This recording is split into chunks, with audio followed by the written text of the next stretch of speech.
Why are you looking at me that way? Guys! 3 days to go until Dub Dub is upon us in the new era of 10R Prus or XR OS or mixed reality OS can officially begin. So I hope you're hyped because this is the last live stream we're going to have before the big old fat live stream. So this is like kind of, in my opinion, our last normal live stream for a while because I'll be taking a big trip shortly after Dub Dub. No idea when I'm going to be able to live stream after. But yes, I will be streaming my reaction on Monday. We'll be starting a couple hours before the event begins just to get everybody in the same chat room together, all speculating for the last minute leaks. We're not quite to last minute leaks yet, but this is if essentially if you want to ask tech questions or you want to talk about things that are not Dub Dub related, this is probably going to be the best time to do so because after Dub Dub, there's probably going to be lots of things to talk about. Probably several videos after Dub Dub will be diving into subsections of Dub Dub.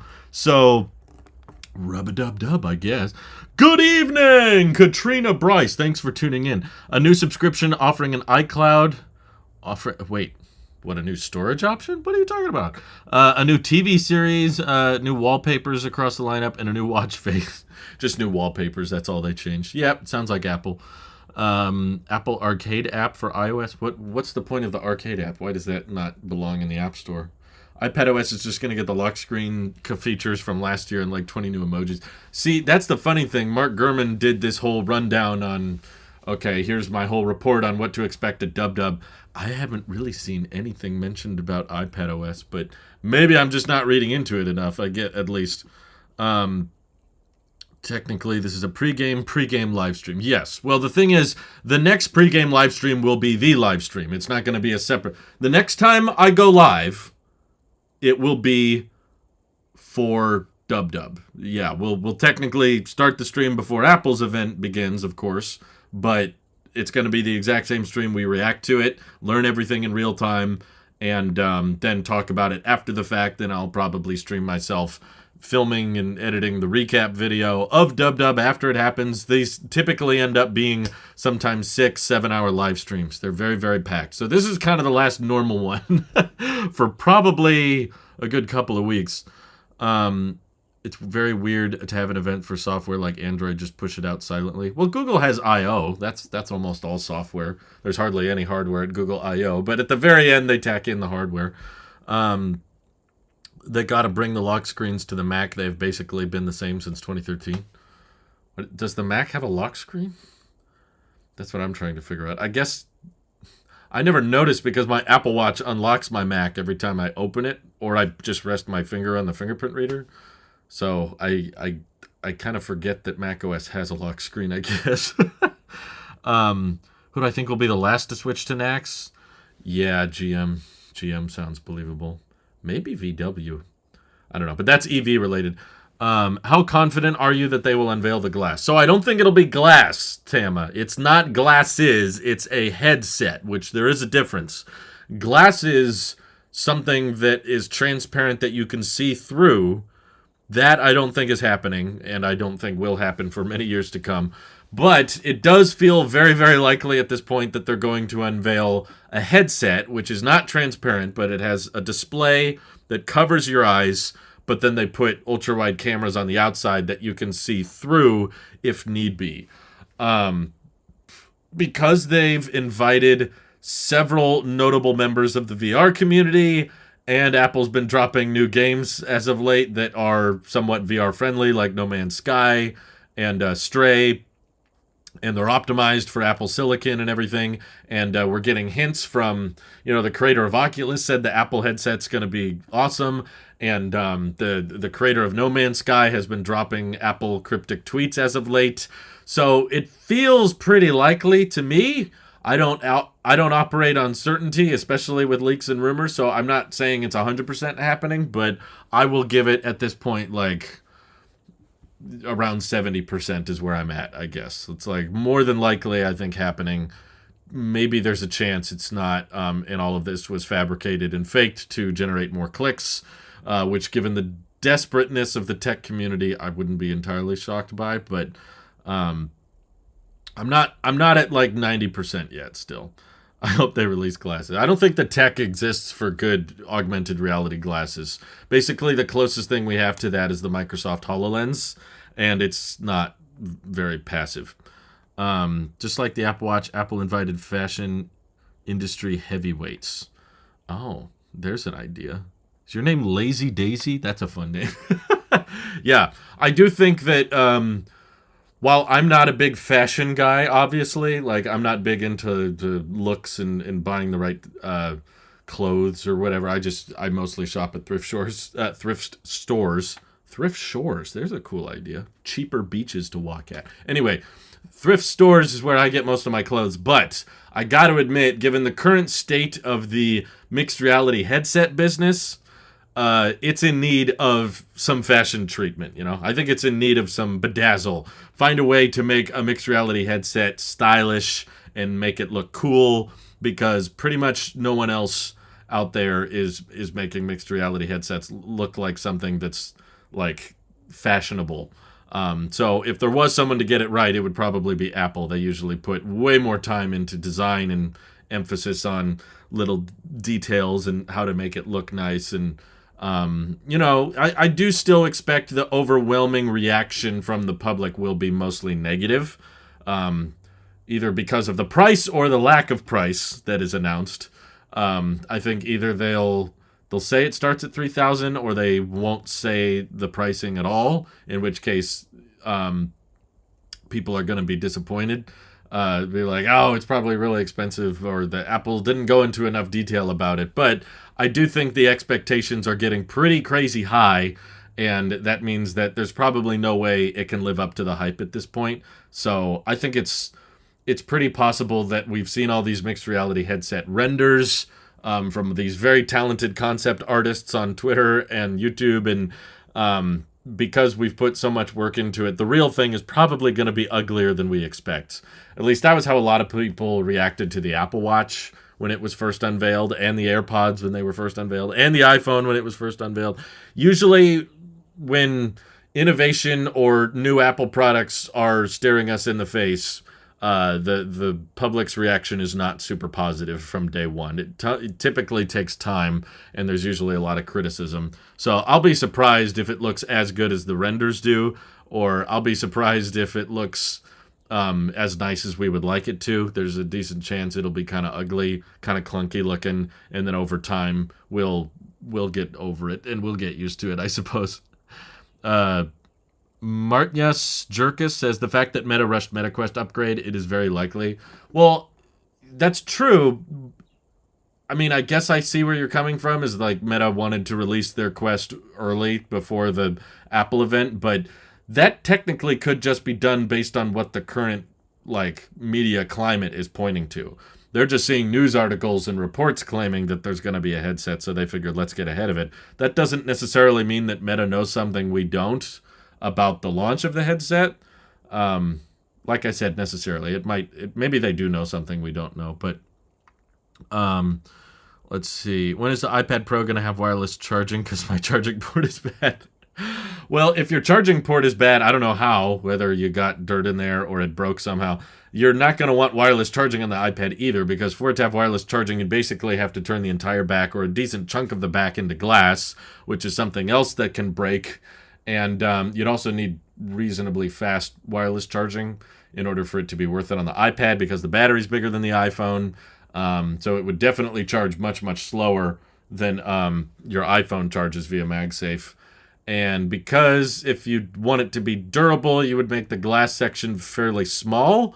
In that case, you'd have to be very precise with how you align the iPad on the wireless charger, and you'd probably have to take it out of its keyboard case for it to charge. At this point, I don't think it's easier than just plugging in the cable. I think with all of those hoops you would probably have to jump through, it might be easier to just plug it in at that point. But I'm sorry your port's not working. I've been following your YouTube channel since my first YouTube video ever. I don't believe you, Alan, because those videos got 0 views. The 3rd gen version of the AR headset will be the one to buy, likely. Yeah, I've seen a lot of people say that. It's usually a very safe assumption. But I think we should look back. Do we feel that way about other Apple product categories? Was the iPhone not worth buying until the third generation, which would have been the 3GS? I don't know, maybe. I guess they added a lot since then. And I don't exactly feel that way with the Apple Watch. Was the Series 3 the one that actually hit its mark that was actually worth buying it? No, honestly. The Series 3 was frankly not that different design-wise from the original, but the big thing with Series 3 was cellular support and a new chip, I guess. But the first-gen Apple Watch was definitely slow and kind of laggy, but I enjoyed it. It was state-of-the-art at the time. But I do think the Series 2 definitely improved and fixed on, I think the biggest issue was the IP rating. The Series 2 allowed them to up it to a higher water resistance where you could actually swim with it, and they were encouraging you to. Oh my God, Penn! Why do you keep going on and off with the memberships? Once again, welcome back to Tailosive Tech Max. That is completely unnecessary. Now I got to keep track. YouTube does not make it keep track of who's active on what memberships. I wish they got into more detail like Patreon does. But, okay. Before I had you listed as downgraded April 13th. So I'm going to have to remove that now because you're back. So I appreciate the support. It's completely unnecessary, but thank you. And yeah, if you do downgrade, feel free to tell me. I'm not going to feel bad. I won't feel bad if every single one of you cancel, for the record. I appreciate the memberships, but they're completely unnecessary. We don't need them. So thank you, by the way, for doing that. Same for AirPods. The first ones were already pretty good. AirPods 3 are not a monumental upgrade. That's true. That's another good example, Edith. I really love the first generation AirPods. Honestly, looking back, those did not change for a long time. They unveiled them with the iPhone 7 back in 2016. And they didn't, I remember they weren't ready right away. They weren't ready at launch. You had to wait, I think it was maybe December? Or at the very least, it was October until they were actually ready. The manufacturing for them was very early. But I remember waking up early, and they didn't tell us when they were going to be available to order. But one day I just woke up and they were available, and I ordered them as quickly as I could. And right after I ordered them, there was like a 6-week wait. So I felt really special, like, oh, I'm going to get the AirPods early. And I was counting down the days. This was back when I was working at the Mandarin Ranch. I was not full-time YouTube yet. But I remember working on the packing plant assembly line, pulling the bad mandarins out from the batch, and I just kept thinking, oh boy, maybe AirPods are going to come today. I can't wait to try them out. They were the coolest thing ever. I remember the day I unboxed them and tried them out. Oh, they were just a knock out of the park first-gen product, in my opinion, for Apple. Definitely wasn't worth waiting for the third generation. Dylan White says, I'd argue the Apple Watch Series 1 was worth buying, was the first one I bought. Yeah, I have to admit, I was still the sport buyer. I don't think I ever bought a Series 1. I just went from the original Apple Watch. Many people call that the Series 0. And then the following year, I switched to the Series 2. I think I got it at the Apple Store on launch day. And it was so nice to be able to not take off the watch every time you, go swimming or get in the shower or whatever. Burkhart says, I'm far more excited about Quest 3 than first-gen Reality Pro. Maybe in a few years I'll hop on the Apple train. That's fascinating. I take it the reason your logic for it would be pricing, because the Quest 3 is $500. I don't know. I think you're in the... I don't know if excited is the right word. I bet you're still excited for Apple Reality Pro. You're just not in the market for it, which I think is a lot of us, frankly. I see a lot of hype on the internet surrounding this mixed reality headset. Do I actually think that many people are going to buy it at $3,000? Probably not. I'm not in the market for one, but I'm still interested. I'm excited for the unveiling because I want to see how Apple pitches it, Apple doesn't introduce a brand new product category that often. What was the last one? AirTags? That's new, the Find My network and everything. Andy Blaha, thank you for joining Tailosive Tech Plus. That's also completely unnecessary. But yeah, I would say across multiple Apple product segments, usually it's not the third generation one where it suddenly becomes worth it. I'm trying to figure out what people mean by that expression, because I keep seeing it. Well, wait till the third gen. The third gen will be pretty good. And I'm like, when has that been the case? Is it the iPad? Did people really not like the first and second gen iPad? Maybe I can understand not liking the first gen, but if anything, it's usually the second generation where there's a lot of notable improvements. Like we got the front and back camera on the iPad 2. They thinned it out. They made it slimmer. I think they improved the silicon on the inside. What's a situation where the third gen is where it really found its mark? I don't know. The Apple Pencil, because we haven't had the third gen. It still isn't quite found the sweet spot. Dylan says, I'm actively using a pair of AirPods 2, which is just an SE of V1s. Yeah, they just put the H1 chip in there, pretty much. Penn says, coincidentally, the first iPhone, the iPad, and the Apple Watch that I got, all of them was the 5th gen. 4S, Air, 1st gen, and Series 5. Oh, okay. So we're going to have to wait 5 years before Penn picks up Apple Reality. Connor Dunaway says, do you think Mac accessories will switch to Type-C? Ooh, that's a great point, Connor. Now would be a great time for that, the more I think about it. Yeah, because Gurman is saying to expect several Macs. So for one, 15-inch MacBook Air. And then who knows what... they talked about the Mac Studio getting an M2 Ultra chip, which I think will make great headlines, like Apple unveiled fastest Apple Silicon ever at this event.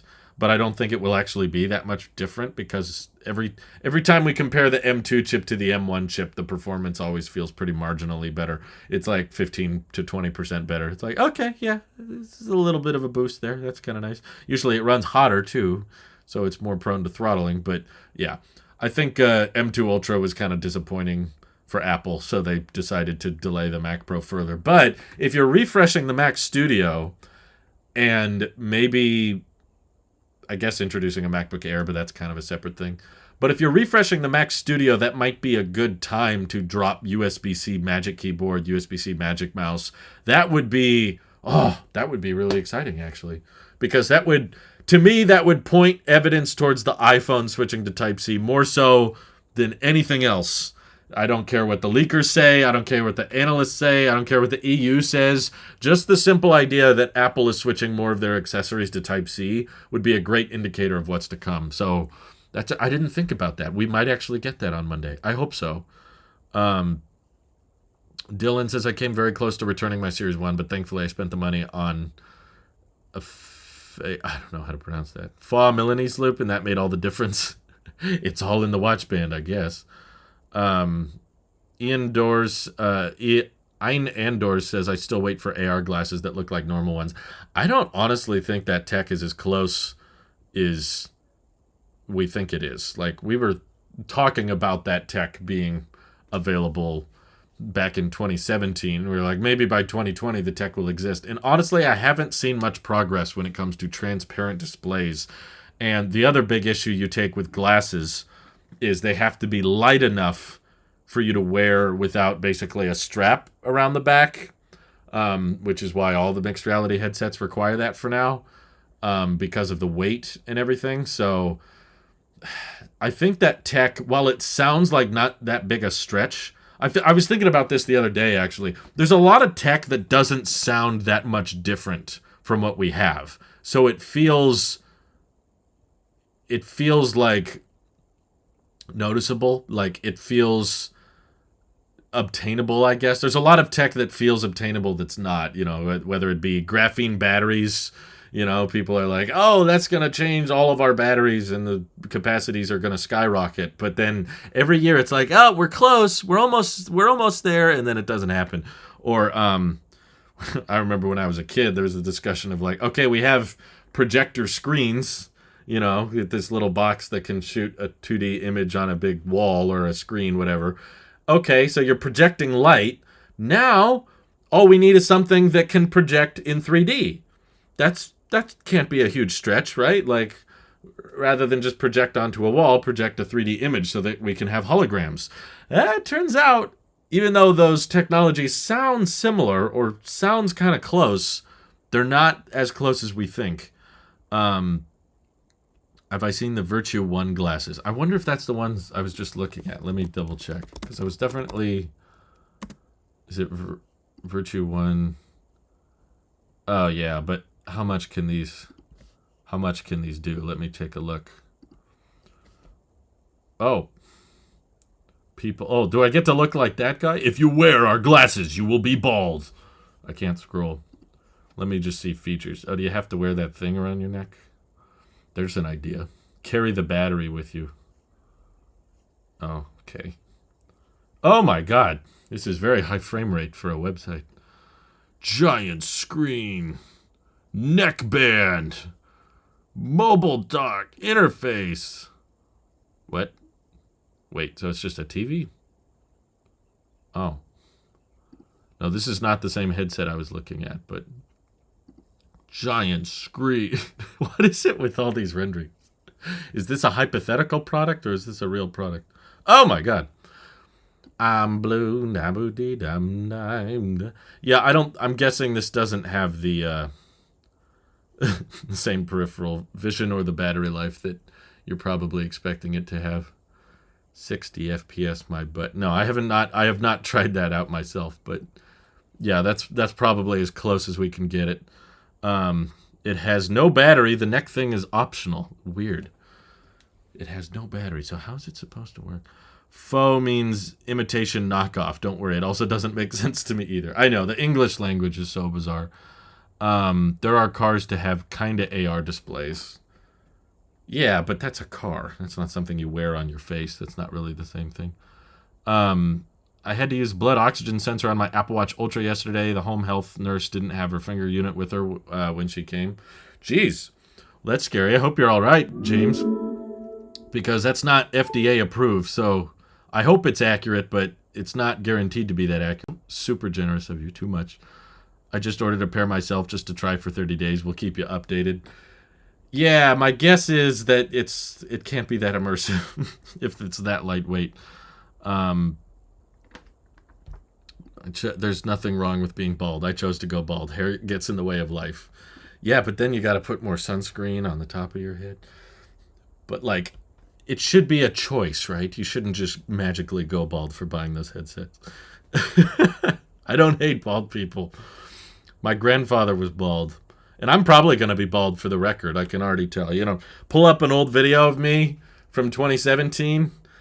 The hairline is receding. I can see it's like a time lapse over time. It's going back. It's really slowly going back, but it's going back. In 10 years, I'll probably just completely shave it all off. Looks like an iPhone. Does the Nothing phone really look like an iPhone? I don't think it does. I got my new MacBook, and I'm super impressed with it so far. The battery's really impressive. Good, good. I'm happy you enjoy it. New Mac Pro or Mac Studio, what do you think will get unveiled? Mac Studio feels believable because it's not that big a deal. And according to the rumors, if you want to base predictions off that, the Mac Pro isn't ready yet. They've postponed it so that it can get the 3nm architecture, but that means that they probably have designed an M2. Well, we know they have an M2 Max. It's in the MacBook. But that means there's likely an M2 Ultra that they could ship in the Mac Pro, but it wouldn't be that different, and the performance would not be that great. So they're like, let's not hype up the Mac Pro just to give it marginally better performance. Let's save the Mac Pro for a bigger upgrade with 3nm and just throw the M2 Ultra in the Mac Studio. But the Mac Pro, it makes a lot of sense. The last two Mac Pros were announced during WWDC, but I still struggle to figure out the market, the point of that product. I really can't figure out what the need is for something higher end than the Mac Studio. And a lot of people, whenever I say that, well, it's more modular and upgradable. Okay, but if it's Apple Silicon, it can't be that modular and upgradable because it's an entire system on chip. So you kind of lose out on a lot of the advantages of Apple Silicon by making it modular, because now it can't be as efficient. I know that you can do external GPUs and extra RAM and stuff. Not external, you know what I mean. Like discrete GPU that works in tandem with an ARM architecture. You can do it, but whose GPUs are you going to be plugging into it? I don't think Apple's going to announce, here's a Mac Pro, it works with RTX cards and stuff. I don't visualize that. So I think internally, Apple is probably trying to figure out what the point of the Mac Pro is anymore. what the market for it is, because I feel like a lot of the advantages of Apple Silicon go away with that kind of form factor. Yeah, like Simply Source says, I already feel more than satisfied with the M1 Max Studio, so an upgrade this early feels pointless. I feel like that's most of the M2 stuff, though. Like, the M2 MacBook Pro, okay, it's a little bit faster, but it just feels like they had to do it, like, let's get this over with kind of upgrade. It doesn't feel like a big monumental, because it's still 5 nanometer, so all they're really doing is overclocking M1 chips. Yeah, the Pro stands for profit, that's right. The Mac Profit. You could shave your hair so you have a notch like the old Samsung commercials. I'm kind of on my way there. Look at that. There's already a notch up here. Weren't people saying that they wouldn't upgrade the Mac Studio? Yeah, exactly, Zorlink. This is part of the reason that I haven't covered rumors and leaks as much over the past month, is because they change their minds a lot. I feel like the leaks and rumors tend to be a lot more accurate as you get closer to the keynote, like at the last second. But for months and months, yeah, the report was that Apple might not update the Mac Studio because there's no need for it when the Mac Pro exists. But maybe what Apple figured out is that the Mac Pro isn't that much better, doesn't provide that many advantages over the Mac Studio, so we're probably better off just keeping the Mac Studio around, and Mac Pro, I guess, oriented towards business users. Just keep the Studio. That feels much more like Apple. Yeah, I understand there's this hypothetical Apple Silicon Mac Pro that everybody wants, where it's big and powerful and it ignores efficiency, but I just don't think the performance of it would actually impress people, because there's all these extra hoops you have to jump through in order to get discrete GPUs or the afterburner card or user upgradable RAM. If you try to get all of that to work with ARM, then it's not going to have the shared memory advantages. It's not. I basically don't think it would be as fast. It would just be like another version of the Intel Mac Pro, except Apple made this one. So they would be doing it just for the sake of saying we can do it, but the gains you'd get from it, I don't think would be that major. So they're probably... And I think the market for it is increasingly small because for the same reason so many people are switching to laptops now, Silicon is hitting kind of this law of diminishing returns where it's like, okay, yeah, you could buy a maxed out M2 Max brand new 16-inch MacBook Pro, but you can also save yourself probably several $1,000s and get a refurbished M1 Max MacBook Pro, and the performance is going to be so close anyway. Like, the M1 Max is still by no means a slow chip. It is not a weak processor. M2 Max is just a little bit faster, and Apple even acknowledges that on their website. They're like, here's M1 Max performance, here's M2 Max performance. Most of the time when they were showing off the M2 Pro and M2 Max, they were demoing how much faster it is than an Intel MacBook from 4 years ago, which some people might look at that as deceptive, like, hey, why are you comparing it to an older Mac? That makes it seem better than it is. But the truth is that's probably more accurate to the market it's targeting. I don't think Apple is intending everybody who bought an M1 Mac to now buy an M2 Mac. Like, I don't think that was their goal. Most people who buy Macs keep them for 4 or 5, maybe 6 years. For some people longer. So pitching it as, okay, at least when you do come out and buy this Mac, you are getting the latest technology available. Because I also don't think just like not releasing the M2 at all would be a better, because now that would imply that, okay, here we are, it's 2023, and you're buying silicon that's based on 2020 or 2021 technology. So it's just kind of, it may not be that slow in the first place, but there's something that they could make that's faster anyway. It may not be a lot faster, but hey, if you're only going to buy a Mac once every 5 or 6 years, you might as well get the fastest possible available if you're going to buy new. But that's just it. I would tell most people just don't buy new, because you can save yourself a lot of money that way. Lenovo ThinkStation P620 is selling very well, and that is their Mac Pro equivalent. Right, but that's not running Mac OS, which means it caters to a different market, I think. They want to try to help my spasticity and balance problems. Hopefully less pain. Yeah, no kidding. Hopefully. Let's see. The home health nurse has an Android phone. It kept giving her issues. Things she entered in photos kept disappearing. Well, that's probably Android's fault, I guess. Yeah, there was that rumor that the MacBook Air would have white bezels for a long time. Thank God that didn't end up happening.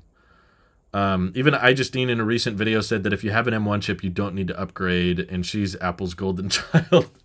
Yeah, I mean, I don't even think Apple themselves would say that. I mean, they probably wouldn't expect you to upgrade. At least that's not how the marketing came across anyway. So it's a complicated place to be in because I think, frankly, even the 3nm architecture, I don't think will be a massive jump.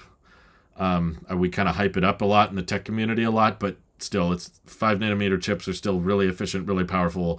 3nm chips are just going to be even more efficient and powerful, but they could eat into that performance with the design very easily. Okay, with the M3, we can make it thinner, or we can shrink the size of the battery and make it lighter. So the battery life stays the same, or the performance is close to the same, but just the design is a little bit more compact or profitable or whatever Apple wants to make it. So what I'm trying to say is, in terms of the roadmap of Apple Silicon, it's not, I think we're past the point of major noticeable upgrades. Like, we had the big one transitioning from Intel to Apple. That was huge battery life gain, huge performance gain. But now I think we're kind of going to start seeing the big differences, like between iPhone chip upgrades, like the performance differences between the A14 and the A15 chip. Yeah, I mean, A15's a little faster, but at a certain point, you don't really notice the difference.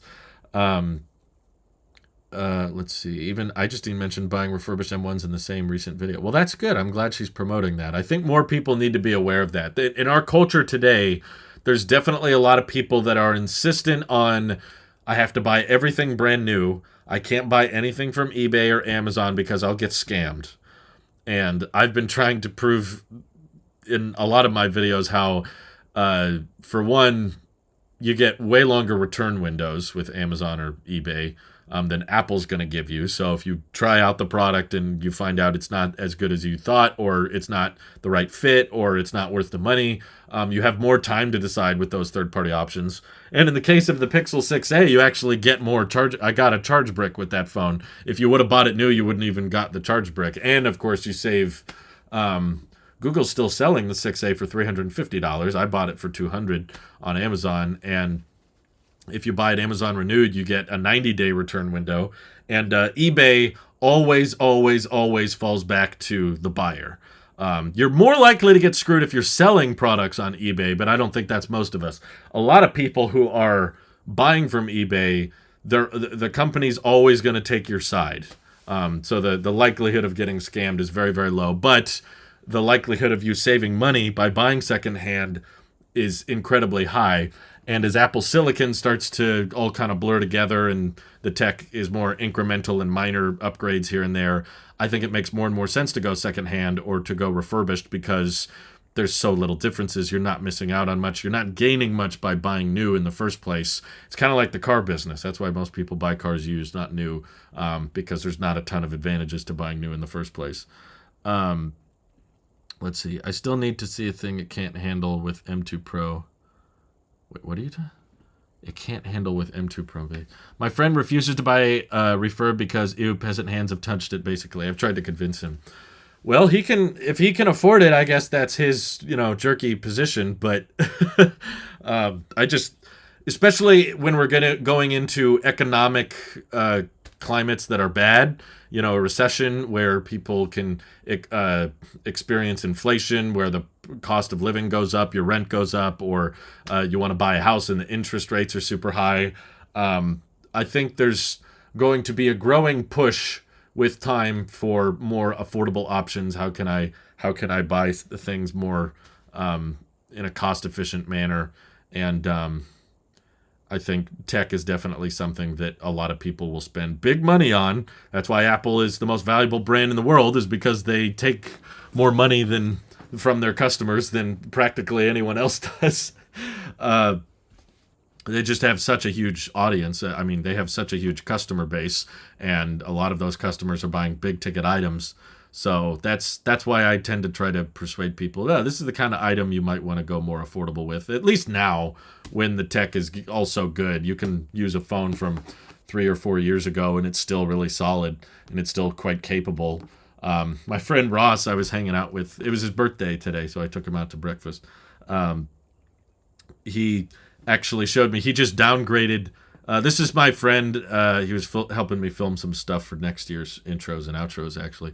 And this is the friend that was using my iPhone 7 Plus that I unboxed and used on this channel that I reviewed.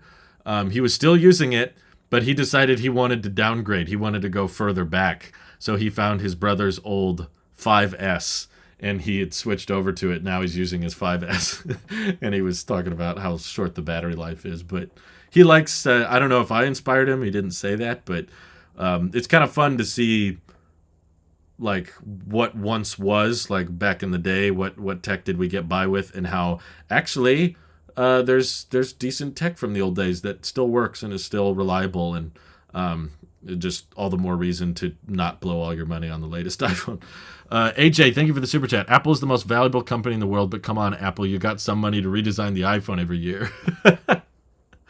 Every year? I don't know how you could redesign it every year. Honestly, I'm impressed with how many changes they can come up with year over year, considering they're all glass rectangles with thin bezels. I have a MacBook Air 2017 that I bought renewed from Amazon last year. It still works well. No issues with it as of yet. That's great. Wonderful, James. I hope you got a good price on it. I forgot what you paid, but Joshua says, I'd argue we're in a recession already for people who aren't rich, which means Wall Street doesn't think there's one. Yeah, I mean, it's... people go back and forth on whether or not we're in a recession, but yeah, I mean, regardless of if it's the textbook definition of recession, there are still, even if the economy is doing great, if you're a young person, and I've talked to people like this in my personal life as well, if maybe you want to, like, you finish high school and you want to either go to college or move out, there's all kinds of advantages to being more cost efficient with your spending, regardless of the economy. It's not like, well, you should just buy used because we're in a recession. It's like, no, even if we're not in a recession, even if the economy's doing great, there's times in life where emergencies come up, unforeseen expenses could come up, or you're just starting out, or maybe you're working a job and you're making good money, but the job's kind of working you, and you feel kind of overworked, and you kind of feel busy all the time, and you're like, man, I wish I could, do less hours at this job, or maybe I could work a easier job that doesn't take up so much of my time so that I could spend more time with family or loved ones or your partner or your friends, or travel more. But I can't because I've inflated my lifestyle, or I've bought too many things, or I've got too much overhead now that I can't afford to stop working. So yeah, there's all kinds of advantages to just being more cost efficient with your spending, and I've definitely been on both ends of that spectrum, where a few years ago, maybe like 5-6 years ago, when I first moved out and I didn't really know how to make a budget and I didn't really know how to save money. All I really knew how to do was spend, because obviously that had paid off for the tech channel. It's like, hey, the more tech I buy, it tends to result in more views, or it tends to give me more things to talk about on the channel. So I just keep buying stuff. And I still get comments like that today. Like, someone was just commenting on one of my videos yesterday. They were just like, I don't like the boxes aren't aligned properly on your wall. I think if you painted your wall blue and you paid more attention to little details like that, your videos would perform way better. And I was like, first of all, I don't care how the videos perform. I'm doing this for fun, and I'm enjoying it. Thanks to your generosity, I don't have to be super strategic with the videos. But secondly, the idea that your background is the reason that your videos do well or whatever is, I don't agree with at all. I've put a ton of work in the past, back in like 2017, 2018. I put tons of resources and money into my backgrounds, into having the coolest possible wall or the coolest possible office or studio that I could showcase how much time and effort I put into the facilities that I film these videos in. But ultimately I realized people aren't watching me for my decor. People aren't watching me for my set design. At least I don't think you are. Maybe you are. But most people are watching me for thoughts and opinions, and they want to feel heard. They want to feel like we're having a conversation when I do these live streams, and they just want engagement, or they just want someone to speculate on, or they want advice on what to buy, what should I check out. whether or not the guy telling him what to buy has a blue wall behind him or a white wall behind him, it really doesn't affect. Some of my favorite YouTube channels don't even use a camera. You know, they just talk on their laptop screen recording, and they just have tabs that they click through. Really, really basic editing. I don't think the backgrounds really have anything to do with it. And a lot of that money you send down the drain for something you think you need when you really don't. YouTube analytics that tell you if your background produces more views. The funny thing that I reminded him is that my best performing videos were shot in this room, not in my big office. I used to be spending lots of money on a big office space so that I could have, this is the studio. I have an official office like a big YouTuber does. And none of the videos I made in that office performed as great as the videos that I filmed in this office, which is quite telling to how little impact the backgrounds really have. Yeah, I remember that background. I still have that giant T. It's in the carport. James paid $275. Wow, that's like Chromebook money, dude. That's a great price. I'm glad it's still working. Obeid says, why didn't Apple just buy out of e-company like they did for the weather app or what Facebook did for Oculus? This new product is just so different and could really flop. Yeah, but I don't think buying out another company would have been better. Like, from what I've heard described about the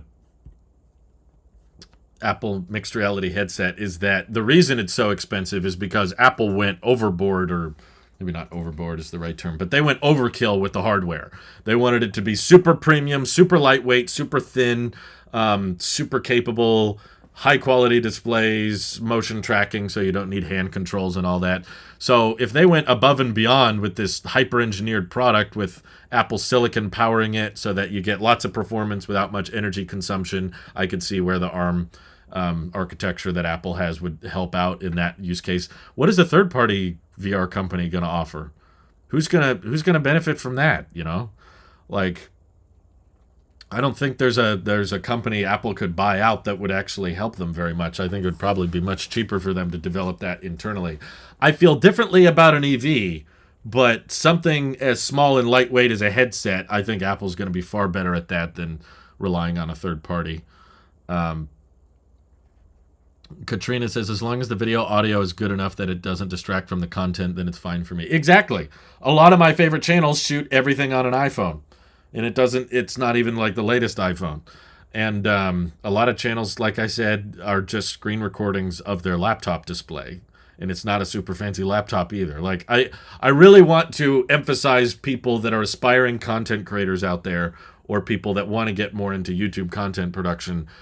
The bells and whistles of what mic, what camera do I buy, what lights do I buy, it's not that important.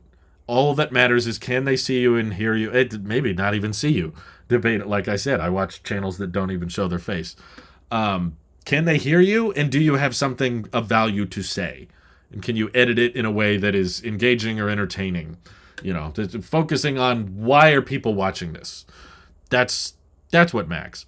That's what matters. Sorry, got too many Maxes on the mind. Got to restructure my business. You mean to tell me that my YouTube membership money doesn't go exclusively to polishing and refining your background? Unjoined. Yeah, I'm sorry. The money you send me is not going to this wall behind me. Actually, it kind of is, because we bought this house, so... But it's already paid for. We paid it off, so we're good. Your super chats from years prior paid for that wall. The new super chats are just going into, I don't know, the Apple stock or the Apple savings account, so we can accumulate more interest. But my whole financial goal, in case, I don't know, some of you are wondering, you're making money on YouTube. What's the point? What are you doing with this money?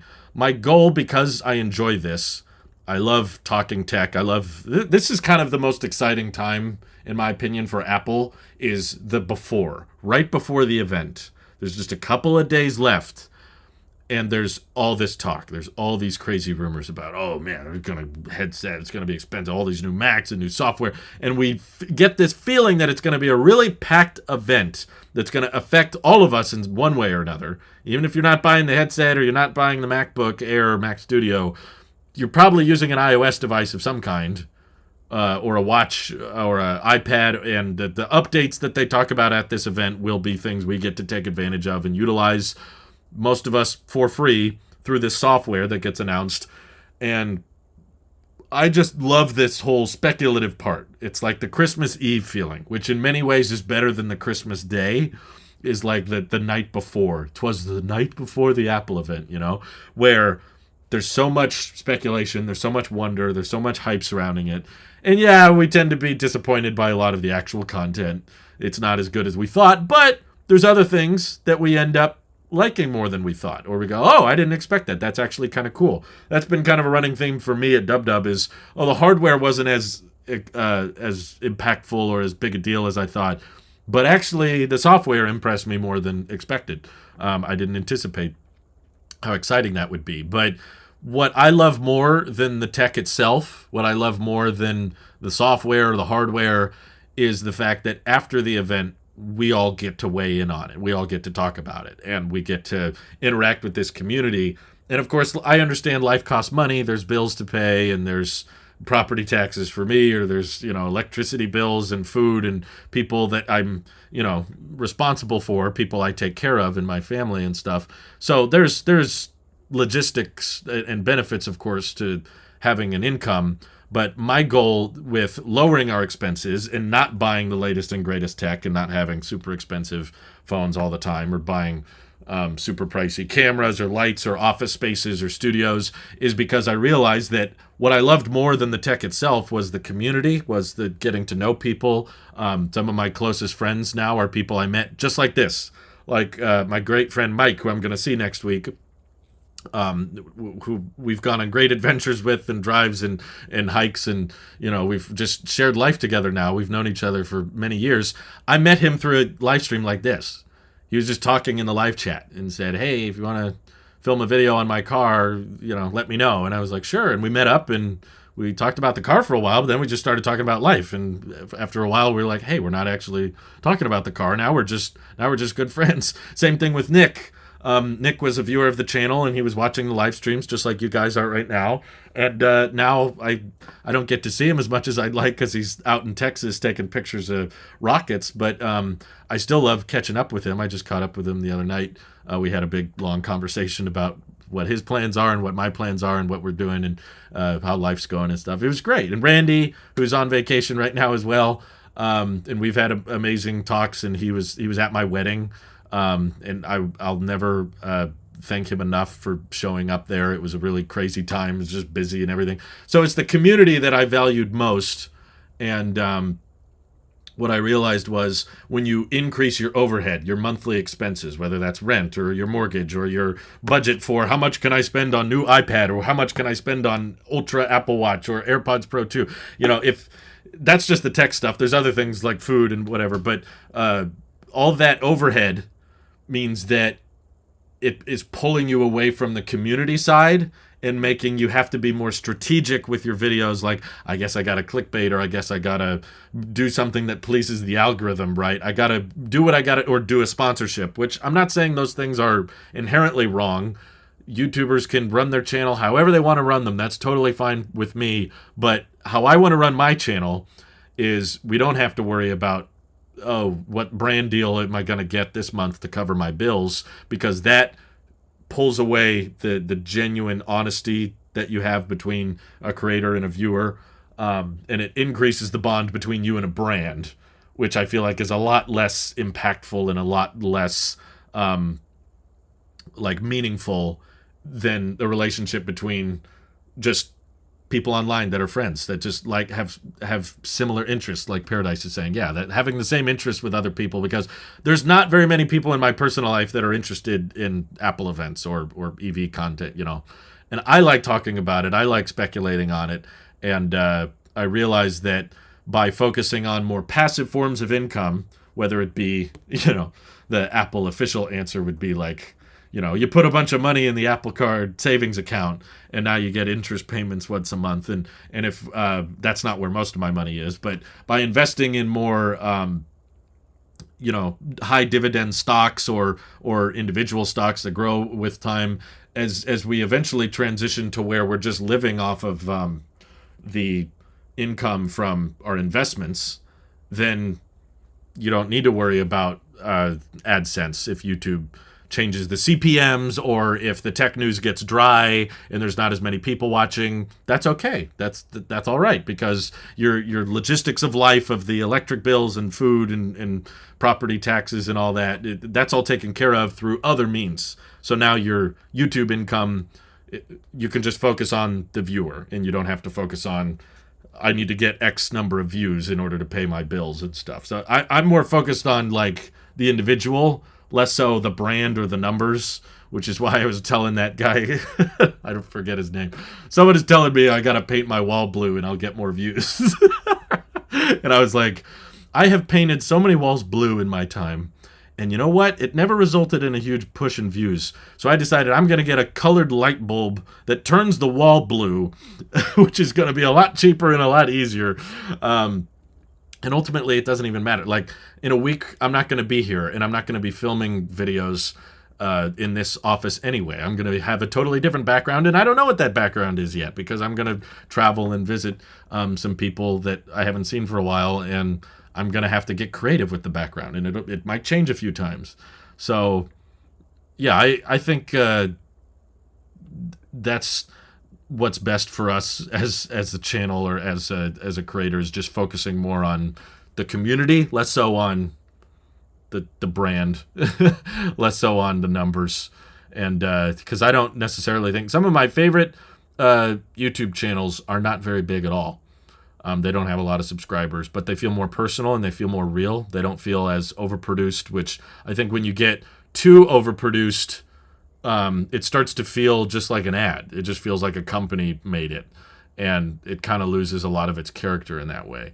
So I kind of like the more jank, like, I'm probably going to be filming a lot of my videos this month on this phone, which is not a super fancy camera, but it doesn't matter, because that's not what matters at the end of the day. So I'm not only am I excited for what Apple has in store for us on Monday, more importantly, I'm excited to share our thoughts about it with friends and hear your guys' thoughts on it. And that's why I love running those polls, by the way. I'll probably run a ton of polls after WW. What do you think of the headset? Is it a flop? Is this going to succeed? Or do we need to wait for the next gen? You know, I love getting your guys' opinion on it too. All these different stories, all these different backgrounds. You guys provide a lot of value, because collectively, of course, you're all much smarter than I am. Even for some of you individually, you're much smarter than I am. So I feel like I've learned a lot from you, and I've gained a lot from just conversation. It doesn't require super chats or memberships. Since you're a homeowner, it'd be cool to see you explore renewables and home energy products. Yeah, I get more into that on EV, but I have a long video on Tailosive Life about why I don't have solar, but it's a long answer. Make your background a trashy gas station. That's a great idea. You could come to my house and use my walls as the background for your video. Thank you, James. I'm grateful for that. Sorry, I know I got off topic there for a while, but I know some people probably don't know that. There's new viewers, and we still have new people joining the channel sometimes, so I may repeat myself when I say things like that, but I just really want you guys to know I don't care about the subscriber count, and I don't care about how many views my videos get. Like, that's, I mean, to a point. I'm not at the point where I want, like, where our investments are covering all of all of our expenses, but we're working towards that. So in case you're wondering what the memberships and super chats are going to, it's that process of trying to make it more financially independent. So that's why, like, in my head, every dollar you can invest could potentially be, you know, $300 in the future if it's put in the right place. And we've had some growth with our investments, which has been encouraging. So someone may donate, you know, someone, or AJ super chatted, like, that translated to about $3 in my currency. I invest that, and I can turn it into, you know, who knows, like $30, or turn it into $300 if we give it enough time. And that way, the super chats, that's why I say they're very impactful, even if they're not much. Marngel says, YouTube analytics are part of the reason why I'd be hesitant to do YouTube full time. Even if it becomes big enough to sustain a living for me, I don't want to worry about how much views / money I get from it. Yeah, that's a real concern. I totally get that. That's why we've kind of positioned our expenses in a way that even on our worst performing month, even on a month where tech and EV, both channels don't perform very well, we still have more than we need to cover all of our bills. So that's why I'm not too concerned with, oh no, that video didn't get a lot of views. Who cares? Not to start anything, but that's kind of why I'm not as big a fan as Mr. Who's the Boss latest content. Every video feels like an extended ad. Well, some people really like that high quality production value. I think it's a choice a creator makes. Do they want to go for the masses, or do they want to be a niche? You know, do they want to be a really passionate kind of small group of a community that they're engaged in, or do they want to have, you know, millions and millions of people watching each video? There's pros and cons to both, for sure. Like if your goal is fame and riches, then I would not recommend what I'm doing. If your goal is to become rich off of YouTube, don't do what I do, because that's definitely not as effective. But there are days you actively try to persuade people to reduce the membership level. Yeah. Well, I honestly didn't expect as many of you to sign up as you did. So that's why I kind of feel weird about it. Indeed, be friends like that. How do I feel? But yeah, this is getting too meta. I think we should go back to the tech stuff. It'll be my green screen again. I don't think I'll ever have a real world background that's as good as that one was back in Puerto Rico. That was a beautiful backdrop. It was so good everyone was convinced it was fake. The transition from your current full-time job to doing YouTube full-time is very scary. Yeah, I've been there. I know how scary it is, but that's why I think acknowledging ways to save money or acknowledging that there's ways to cut costs is important.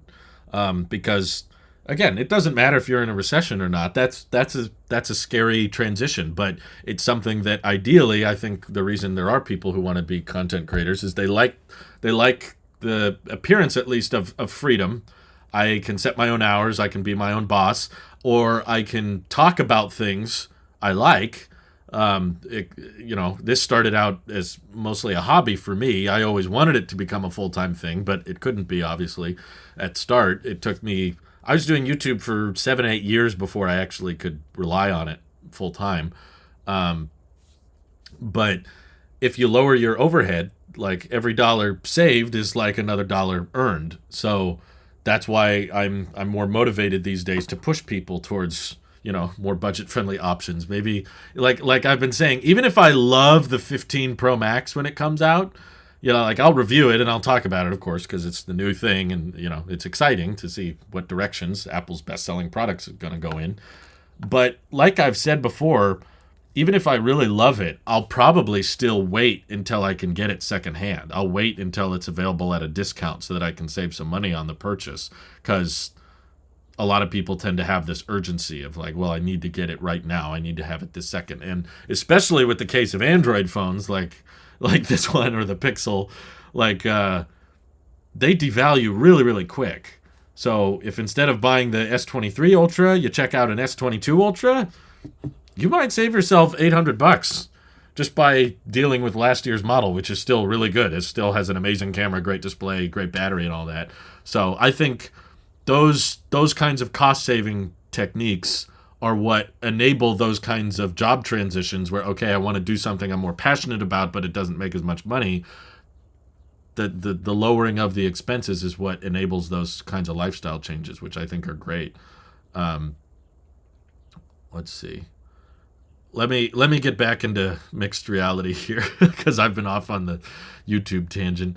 But Burkhart said, Apple might have not bought a big name VR company, but they have bought many smaller medium VR and AR startups over the years. So that might kind of answer your question earlier about why Apple didn't buy one.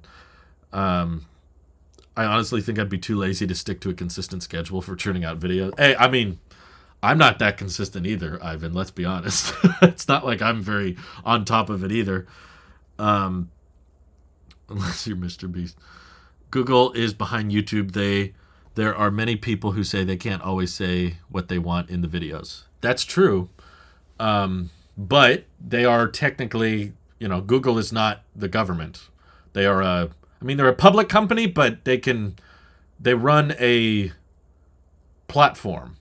And because they run a platform, they get to dictate the rules of that platform. And I'm not saying I agree with all the rules. There's definitely some things, there's a laundry list of things YouTube has done that I don't agree with, but I still respect it. I respect the rules, just like there's many laws in the country that I'm in that I don't agree with, but I respect them, and I follow them because I appreciate the environment that it enables. There's a lot of issues I have with the U.S. government. Don't get me started on that, but I pay my taxes, and I respect that we need to have a infrastructure because I benefit from this society. I like the freedom that it enables. I like the system we have for transporting ourselves. There's roads that are maintained and taken care of, and I drive on them. I use them, and electricity that I access and pay for, and I have access to property, and I understand that there's taxes that fund the education system, and there's things I would change obviously if I could, but I have to respect the rules Google puts there, and honestly I think there's quite a bit that they allow that they don't have to allow. If they really didn't want to, they could silence a lot of things, and we could complain, but there's not a great alternative we could move to that I think would garnish a better environment, at least like analytically or algorithmically, that YouTube enables. Let's see. Will you do live streams on your trips like you did on the train journey? That's the thing where I'm not going to be in the country. I'm going to be pretty... I'm not exactly sure of how good the internet is going to... It's going to be Starlink, I know that much. So I'll get to do another Starlink review, but this time out of the country, and we'll see how it performs there. But last time I tried to live stream on Starlink, it did not do all that well. So I'm not promising anything, basically, at this point. I think you should probably expect that I'm not going to live stream much after Dub on Monday. But that's going to be a huge stream. That's going to be a 6-7 hour live stream probably. So we're going to go out with a bang. Like I said, this is my last normal live stream for a while. If it's possible for me to live stream on my trip, I will, but I'm not going to commit to it because I haven't tested the internet there. So I don't know how good Starlink will be when I get there. Let's see. Riley Lynch says, what do you think the main standout feature of the headset will be? Gaming doesn't seem right. I agree with you completely, Riley. I'm still battling with that exact question. How is Apple going to sell this? That's more interesting to me than the headset itself. Genuinely, I'm not into gaming in the first place, so I literally cannot justify a $3,000 headset. Honestly, at this point, now that I've downgraded and lowered my standards, and I'm using an SE2 with 60 hertz, and it's got a big fat bezel and chin, I'm like, hey, if I don't care about how my external monitor looks, what kind of external monitor could I buy? I found some really great, highly reviewed, cheap monitors on Amazon, and if I weren't about to leave for a couple months, I would have probably bought one and talked about it, because when I was reviewing Final Cut on the iPad, I was comparing it on the iMac Pro for simplicity's sake, because it's just right there and you can see everything. And I was obviously editing the video about it on my MacBook, so I didn't want to involve my MacBook in it. But I did some light editing on the iMac Pro for the first time in years. I haven't even opened Final Cut on here in forever. But I finally opened it and I was like, oh my God, I forgot how nice it is to edit on a big screen. I've gotten so accustomed to my MacBook, which I still feel is tiny, even though it's a 16-inch display. I still feel like it's a lot more crammed. And I tried the iMac Pro. I was like, oh, this is nice. I really like having this big screen. And I was like, before I didn't buy the studio, I didn't keep the studio display because I was like, well, it's 60 hertz and I would rather have ProMotion. And now I'm like, okay, I don't even have ProMotion on my phone. And I don't even use my tablet anymore. And my eyes have kind of adjusted. And I'm trying to motivate people to not spend crazy money on products these days, because I want them to experience more financial freedom or just freedom in general. So I was like, okay, I'm really boxing myself into a corner by insisting that the only monitors I can buy have to be made by Apple and aluminum, and they have to be ProMotion, because that doesn't exist. And it sounds like we talked about it a few months ago. Apple's not going to make my dream monitor. I wanted that Pro Display XDR, but with a high refresh rate. But then there's limitations to how much data Thunderbolt can handle. And okay, maybe you can do it through HDMI.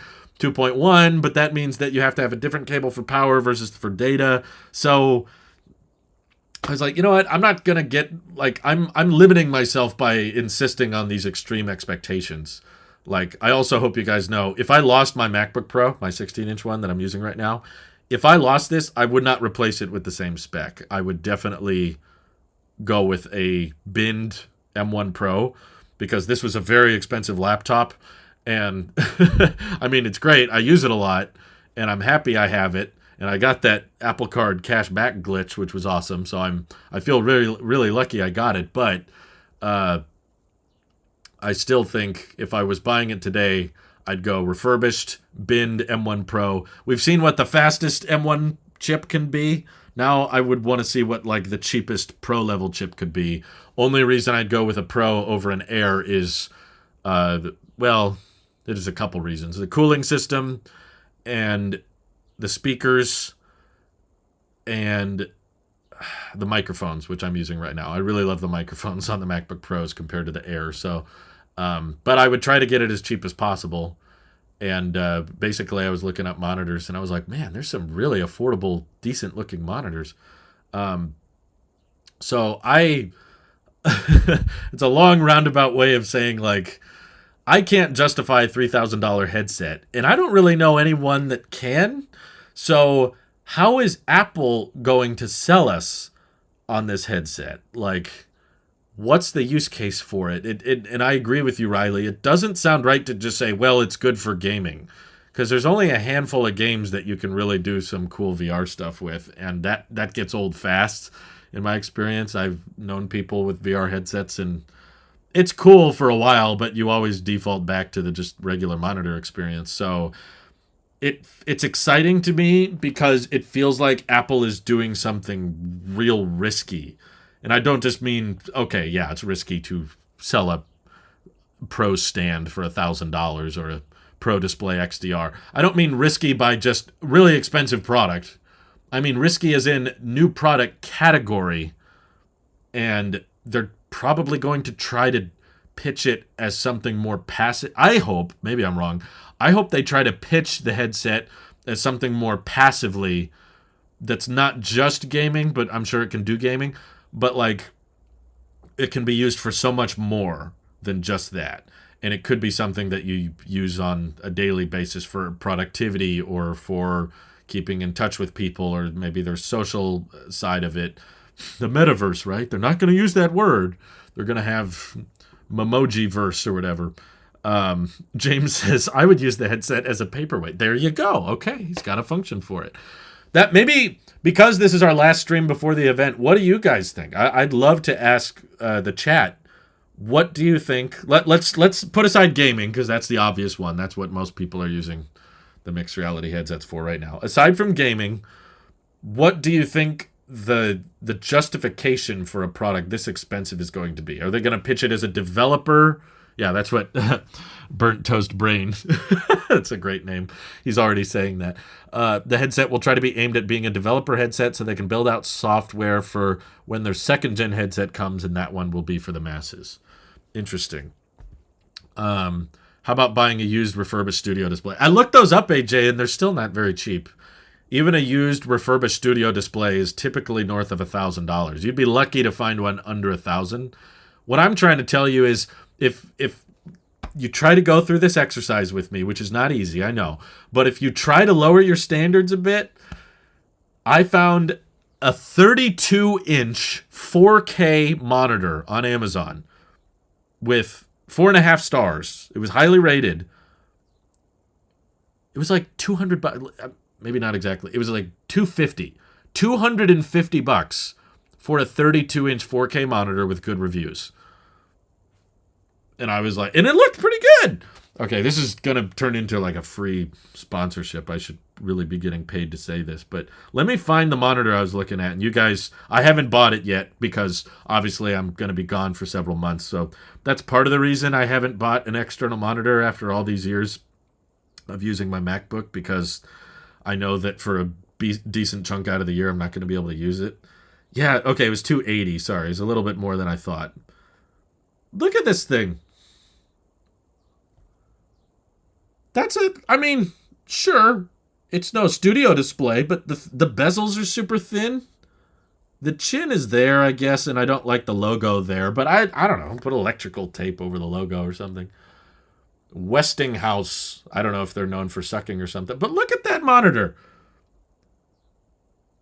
Yeah, it's 60 hertz, but so is the studio display. So is the Pro Display. The $6,000 Apple monitor is 60 hertz. But I mean, I've taken the L on that one. If we're gonna insist on Dream Monitor, I'm not gonna get it. That just doesn't exist. But if I'm just saying, okay, I want a decent panel, $280 for an Ultra HD, like that is a clean looking monitor. Come on. I don't know. Maybe later in the year. I'm not in a rush to get it because I'll be gone for a while. I might even buy it used to get it cheaper. But yeah, I don't know. I just think it's amazing what you can buy these days for cheap. That was the one I was looking at. If there's something inherently wrong with it, tell me, because I don't want to find out later. Poor quality. Must have terrible panel quality or something, because no way. 4.5 stars. 4.5 stars out of 5.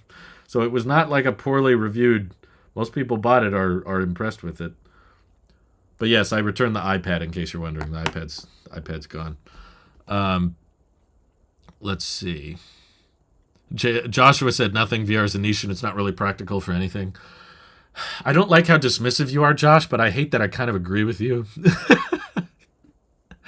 Ari Ma says, I think the headset might be a transfer product that will get closer to Apple glasses over a few generations.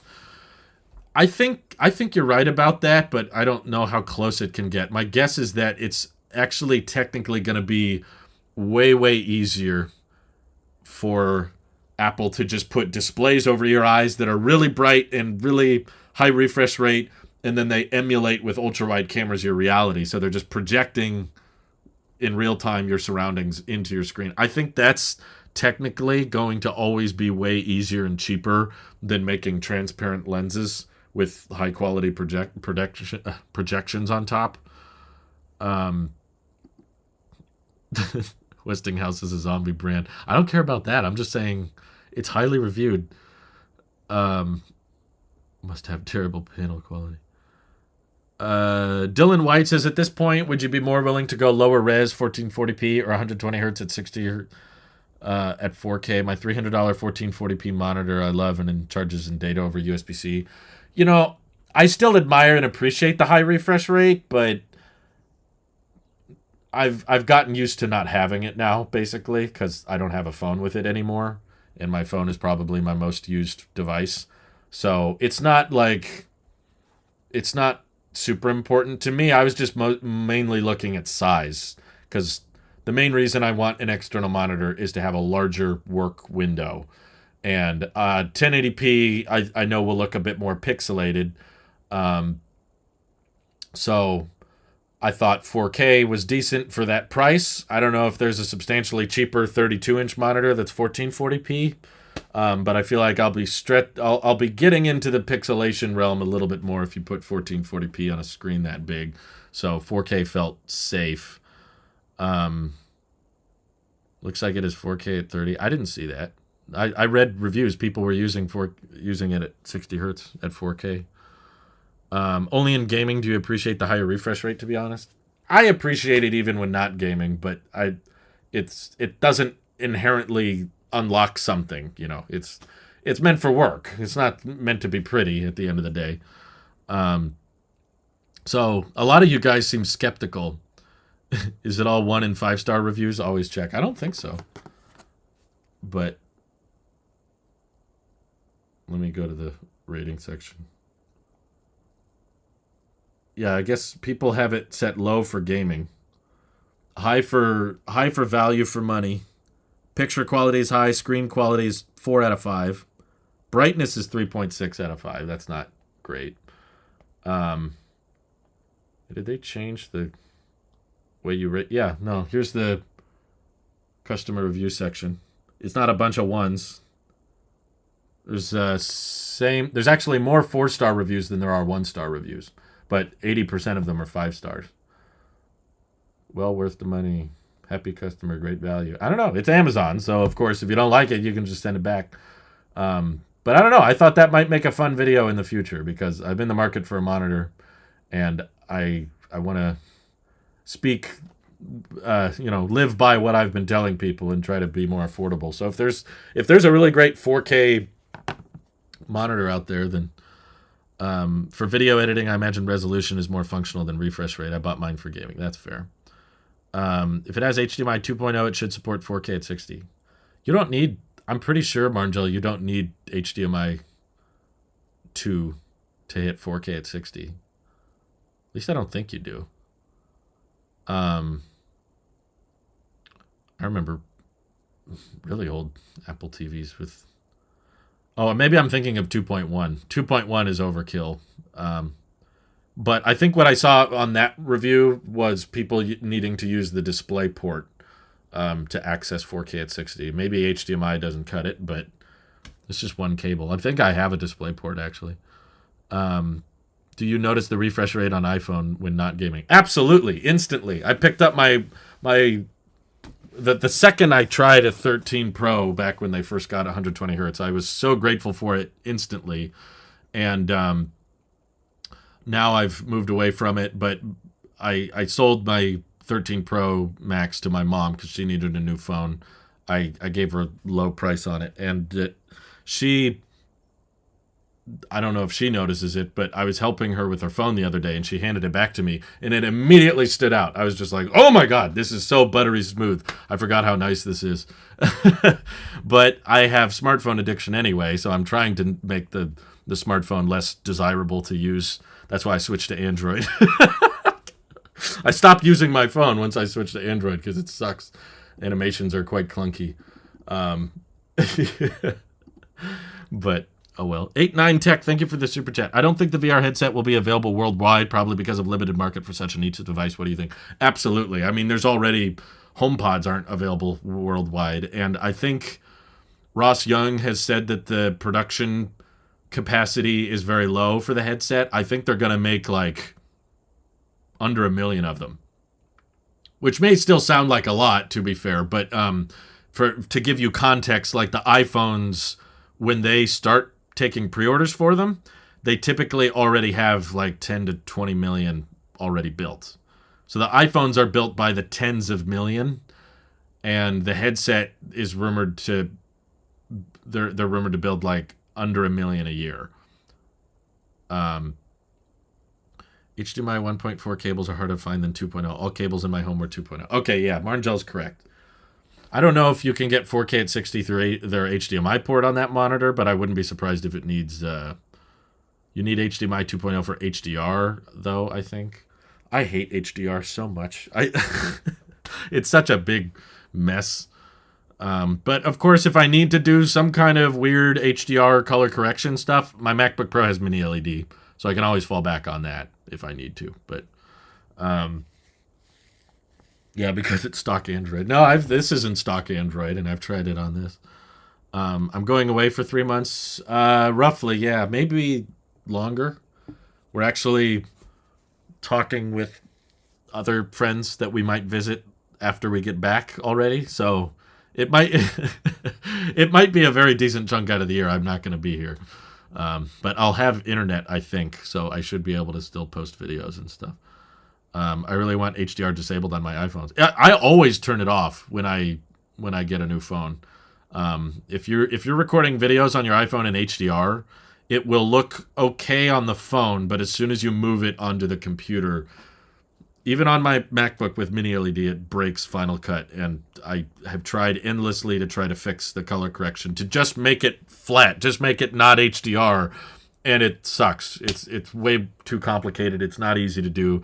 And typically, the HDR on the iPhone is not even that noticeable. All it really does is boost the brightness to me.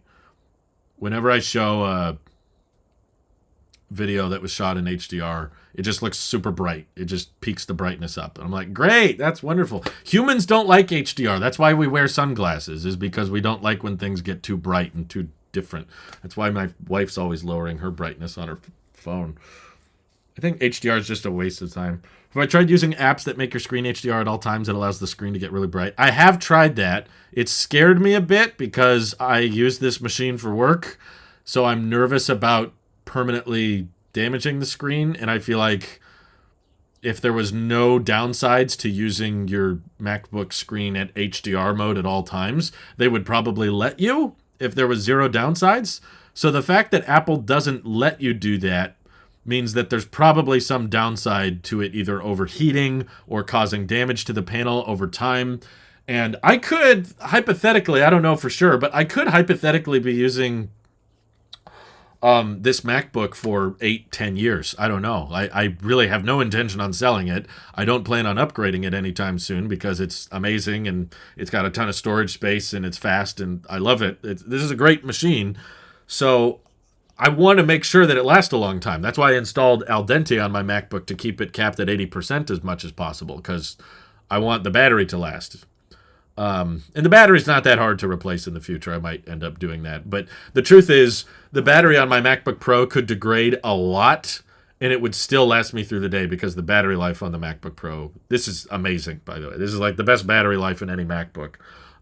It's really, really hard to kill, unless you're doing something super power intensive. Like if I'm live streaming on battery power, that'll bring it down much faster. But Simply Sora says HDR is worthless until you get like super duper high-end expensive displays with good HDR. Then it is pretty nice.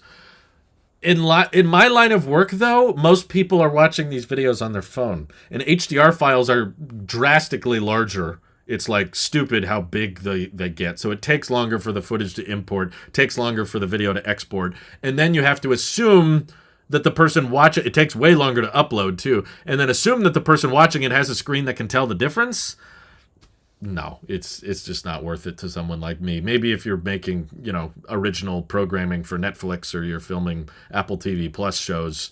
But a lot of HDR, like there were HDR videos people kept posting on Reddit. I don't use Reddit much, but back when I did, you could tell that someone had shot their video and they left the iPhone HDR mode turned on. Because you'd be scrolling and everything would be fine, but then all of a sudden you'd get to a video that's just super bright and it's like, stop! And it's not giving you more information. There's not more depth. I don't think you really love HDR. I think there's a version of HDR you love, but it's not the real one.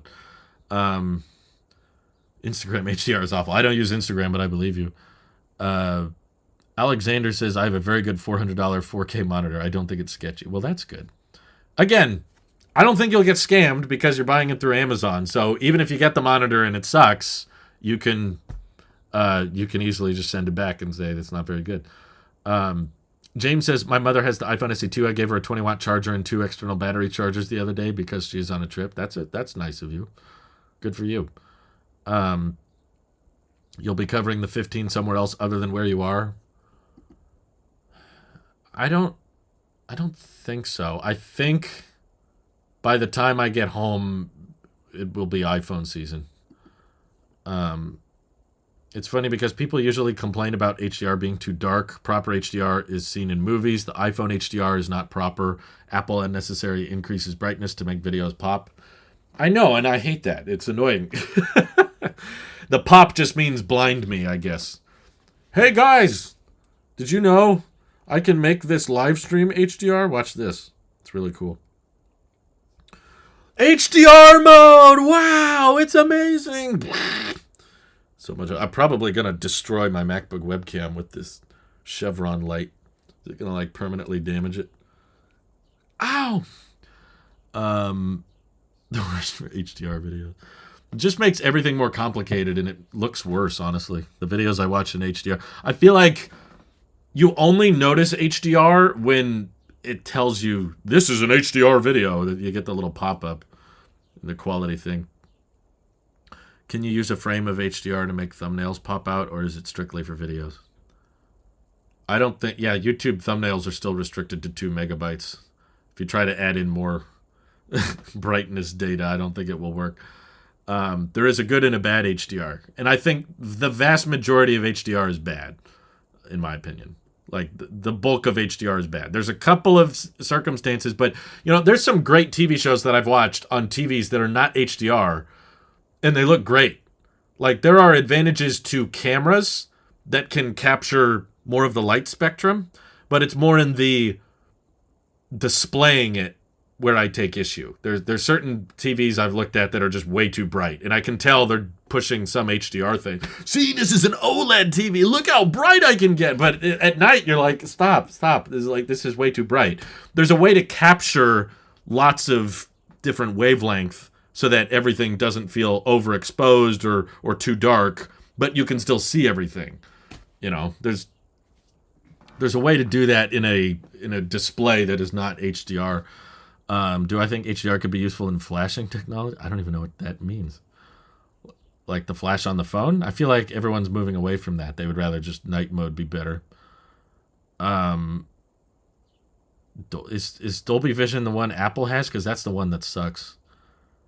Have I tried using generative fill in the Photoshop beta? No, I haven't, but I've seen people that use it. It's really freaky. I actually know a guy that works at Adobe, and we were talking about it recently. But yeah, it's quite insane what is possible with the subject generative fill stuff is pretty gnarly. It is really hard to grade and produce proper HDR. That's why movies and TV shows do it best. Well, because they have the proper equipment for it. But I just mean, like, when I record a video on my phone and it's HDR and then I throw it on the Mac doesn't know what to do with it. There's not an easy way to turn it into non-HDR video where it's just neutral and it just looks nice. You have to put up with this big brightness thing. It's disgusting. Aren't even that bright. HDR is still obvious with HDR content. I still don't like it. It's still too bright. Have I tried the Nintendo Switch OLED? I think I looked at one once. The default display mode is called Vivid, which oversaturates the colors, which also results in a lower display accuracy. Wonderful. That's that's just what I wanted. Blind mode, engage. Margel says, the only upside I've seen with Mini LED on my MacBook Pro is how it hides the notch when in full screen. And even then, I imagine the notch wouldn't be that noticeable with LCD on the MacBook Air. No, it's really not that bad, to be honest. It's a little thing. I mean, if you're looking for it, you'll see it, but most people aren't looking for it. I don't think it's a big deal.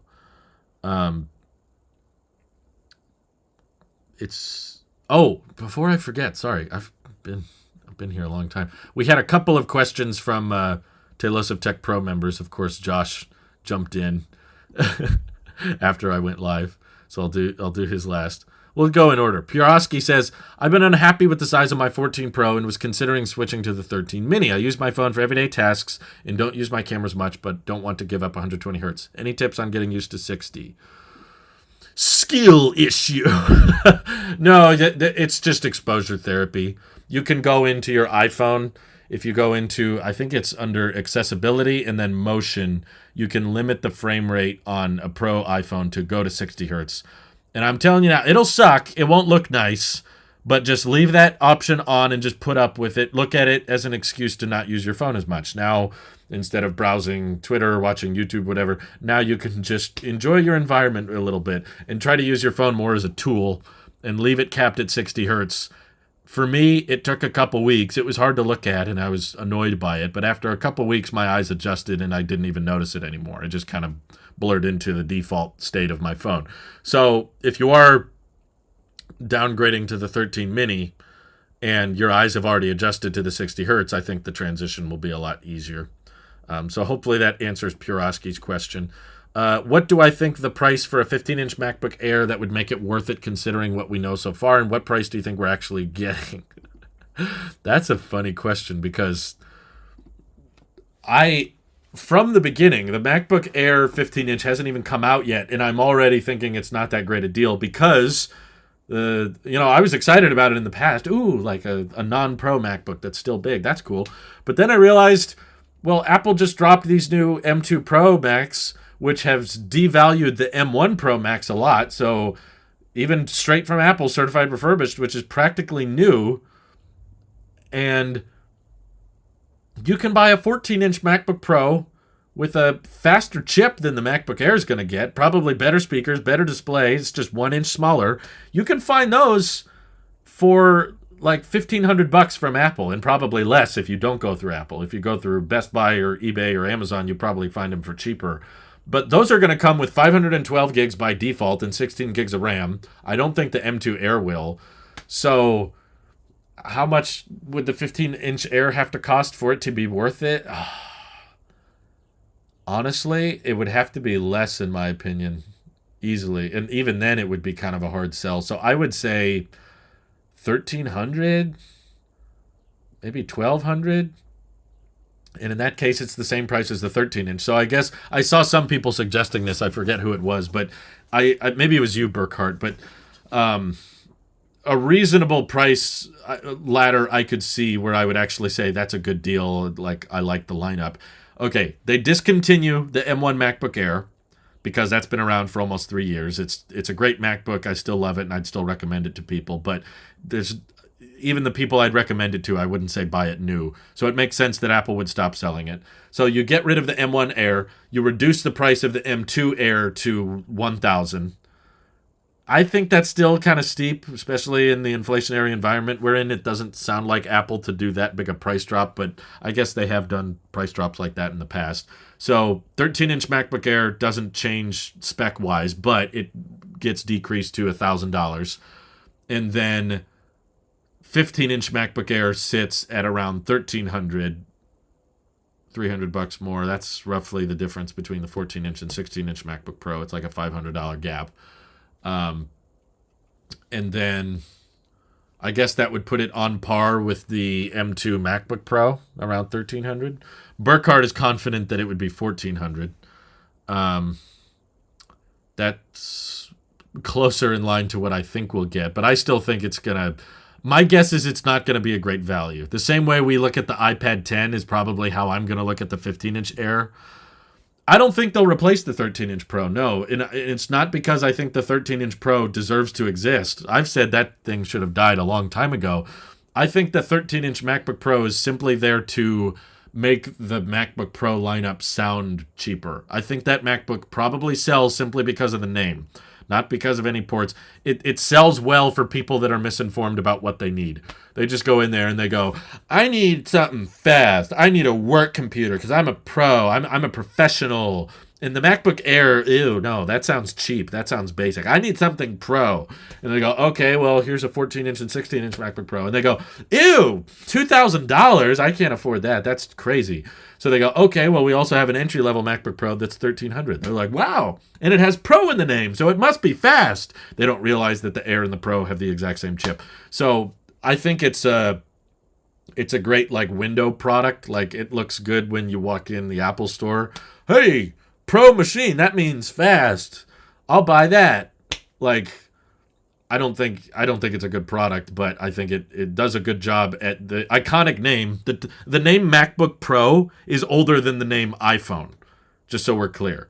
They first introduced that term MacBook Pro in 2006, and it's still in use today. A lot of people just assume Pro is associated with MacBook.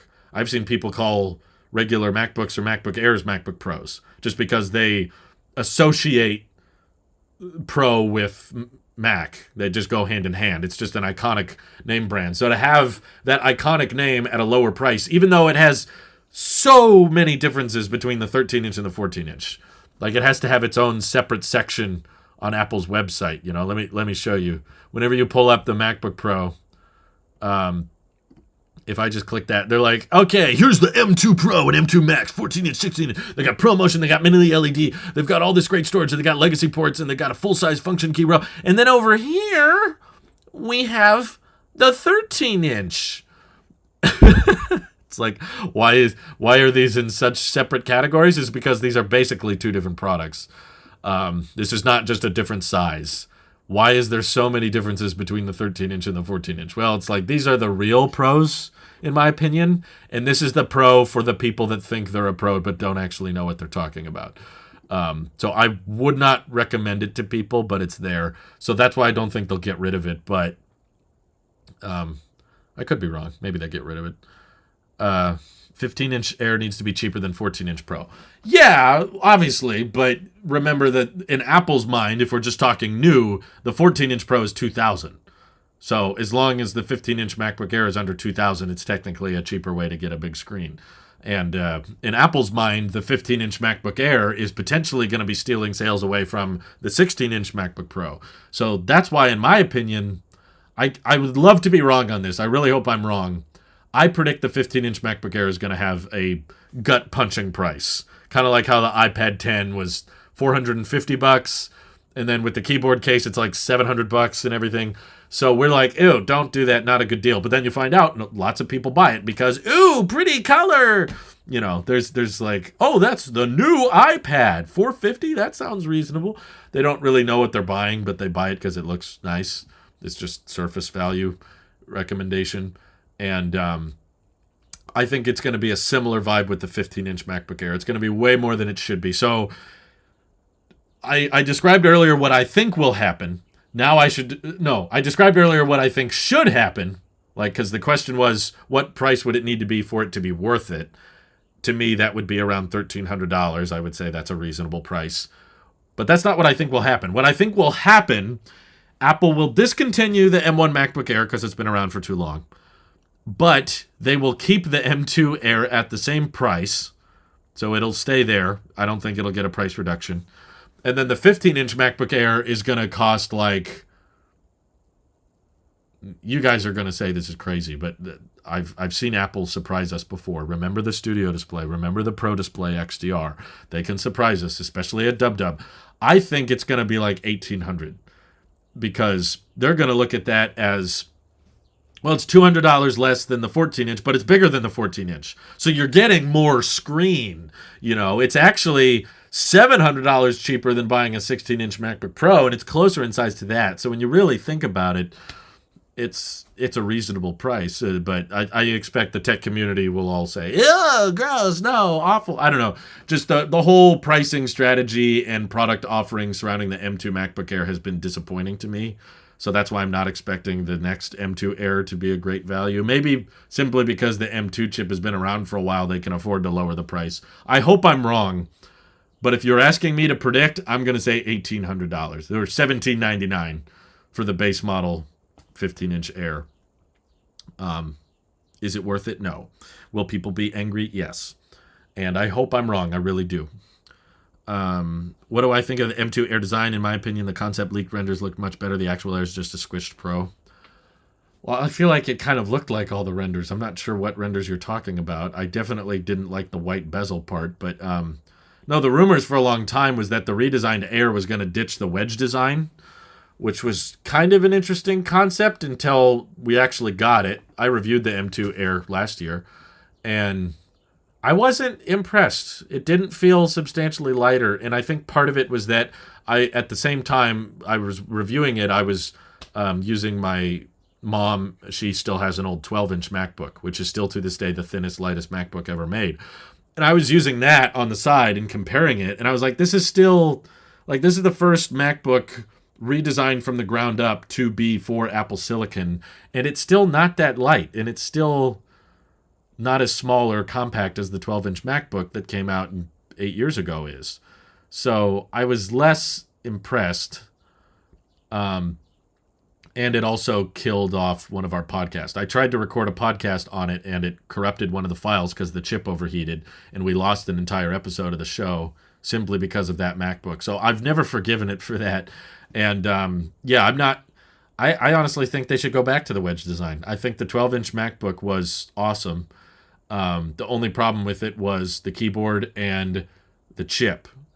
I think the design was ahead of its time. It was waiting for Apple Silicon, but Apple Silicon wasn't ready at that time to go to the Mac. So if they brought back the 12-inch MacBook form factor, but put an M3 chip in it, then I think you'd actually have a true Air, super lightweight, super thin MacBook. But there's not really rumors of them doing that. Maybe it's harder to manufacture, or maybe they can't get a regular Magic Keyboard to fit on a design that thin.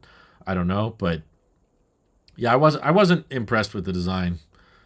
But I don't think you need to impress with the design as long as it's affordable and it works. But if all you care about is affordability and the product working, I'm still going to tell you to get the M1 Air, which is kind of confusing with the M2 Air. That's why it's in a weird space for me, because it has features of the MacBook Pro, but it doesn't give you Pro specs. So it implies that you're interested in the MacBook Pro, but you won't buy the MacBook Pro, but at the same time, it's really close in price to it, especially once you spec it up. An M2 Air with 16 gigs of RAM, 512 gigs of storage, non-binned chip, and it still won't be as fast as a 14-inch. But once you spec up the storage and RAM, you might as well just get a 14-inch Pro at that point. So all of the MacBook discussion, pretty much all Mac discussion of any kind, ultimately comes back to 14-inch or 16-inch MacBook Pro. You can't beat them. They're just too good. You just can't beat the value. But I'm with you, Josh. I would still want an 18-inch MacBook Ultra if they had it, because I know people think I'm crazy. I still find the 16-inch MacBook Pro kind of small, but that's maybe because I was coming from a 27-inch iMac Pro. So I still felt like it was a very small screen switching over to it. Mike says, I like my Wedge. Wished it was a tad easier to open. Yeah. Sounds like a skill issue. What do you think? If they up the RAM to 16 gigs and the base model $1,800 is fine. I don't think everyone will consider it fine, but Riley says it'll be $1,500 to follow the pricing. Interesting. I don't think it would be fair, to be honest, even with that storage and RAM. 12 inches too small, 13-inch and 16-inch MacBook Airs at this point. No, the 12-inch MacBook was only 12 inches because it had very thick bezels. If you had bezels as thin as my MacBook Pro, but on the form factor of the 12-inch, it would probably be a 13-inch display. It could be done, I think. I'll buy a secondhand 13-inch because I hate MacBook MagSafe and I want a touch bar. I'll wait until after Apple stops selling them. Well, good news, Dawson, is that the rumors are pointing to Apple making, once again, I guess this kind of reaffirms my theory that people just buy the MacBook Pro because it's cheap and has the word Pro in the name. So they think, okay, Pro.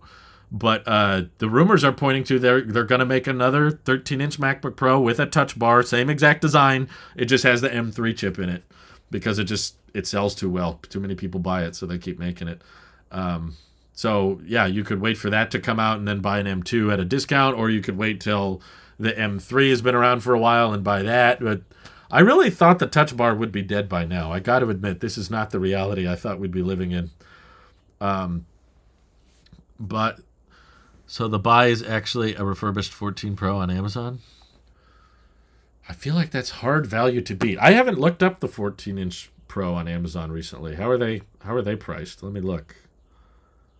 I know Burkhart just got a really affordable one. I think on eBay he found...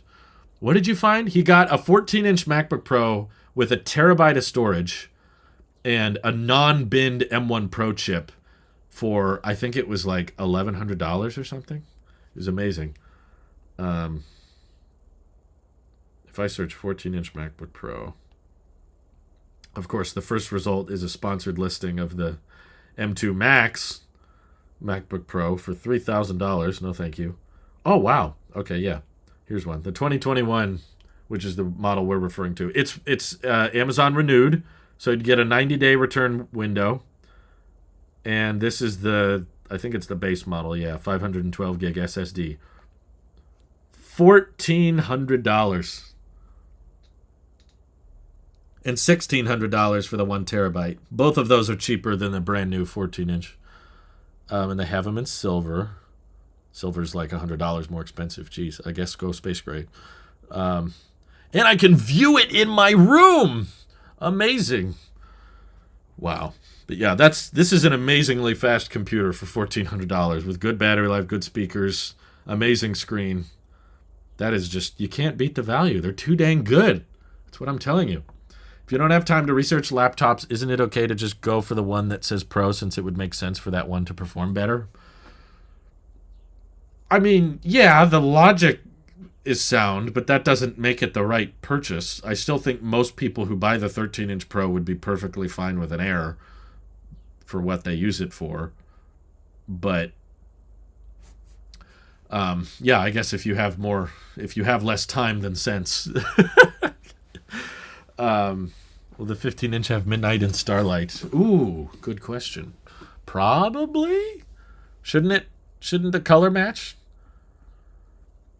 I could post the link in the chat. I gotta share it and then do the universal clipboard thing. All I search, you act like I found some magical deal. I went on Amazon and I searched 14-inch MacBook Pro, and I found that. Marngel says, make the M2 Air start at 1,000. Discontinue the M2 MacBook Pro. Replace it with 15-inch MacBook Air at 1,300. Both Air start at 512. That would be my ideal MacBook Air lineup. That should satisfy both Apple and consumers. Why do you think it would satisfy Apple? That sounds like they'd be giving up a lot of profit margin. My ideal scenario would be Apple gives everyone a free laptop as much as they want. But Apple wouldn't like that, I guess. Will the 15-inch Air come in yellow? Heck yeah, why not? Because the iPad 10 came in yellow, and that seems to sell well for no reason. I'm still mad about that iPad. I'm debating putting my foot down. For those curious, yes, I returned the M1 iPad. I don't have it anymore. So if you were hoping that there would be some unique special iPadOS 17 feature that you can only access on the M1 chip, sorry, I ain't talking about it. But I'm debating, because I was just so sick. I feel like I've been talking about the iPad not being good enough, or not having the features I'm looking for, and not being able to justify the price. I feel like I've been talking about this for 5 years now, literally. And I'm so sick of talking about it that I've reached the point where I think, after being so immensely disappointed by Final Cut on the iPad, and it's like, I'm like that guy with the sign that says, our expectations were low, but geez, that's how I felt after trying Final Cut. How buggy it was, and how many features it was missing, and it broke my video, and it didn't save my progress, and I was like, okay. After all that, I'm tempted to put my foot down and say, I will not check out, not even review, we're long past buying an iPad, but I will not even review an iPad until it's running Mac OS, which may be never. If it never gets it, then okay, I won't review another iPad. I'm just so sick of them now, especially with like iPhone screens getting bigger. Like, if I end up loving the 15 Pro Max and keeping it, that's such a big screen anyway. Like, might as well just, that's my iPad, because I've adjusted to this screen. This screen feels normal to me now, and this is 4.7 inches, and the 16 Pro Max is rumored to be like 6.9 inches. It's the screens are getting even bigger. It eats into your tablet even more so. Apple's Mac sales were down by, I think you meant $40, maybe $40 billion in a previous quarter, and they have an oversupply of M2 chips for the MacBook Air. Apple can afford to do a price cut. If anything, they benefit from it. Oh, that's a good point. I didn't think about that. The iPad mini is the only one that's worth it. I agree, but I think a big phone can kind of eat into a lot of the benefits of the iPad mini in the first place. I don't know. I've seen so many people buy iPads and use them for a little while, and then they just stop using them after a while. They just start using more laptops because the laptop can do all the things that the iPad can't, and then they use their phones for everything else. And I think the really only legitimate reason to get an iPad is for note-taking or drawing, Apple Pencil stuff. If you're not using the Apple Pencil, even media consumption, most people do on their phones now. And the idea that the media consumption's so much better because it's on a screen that's like a little bit bigger. It's like, the screen in my pocket's so huge already. Do you think Apple will sell the headset at a loss to possibly earn money through all the apps? I saw rumors about that, Philip, that Apple would be selling it at a loss, but you meant 40%. Well, I think that will happen when they don't introduce a new Mac, given a certain period, but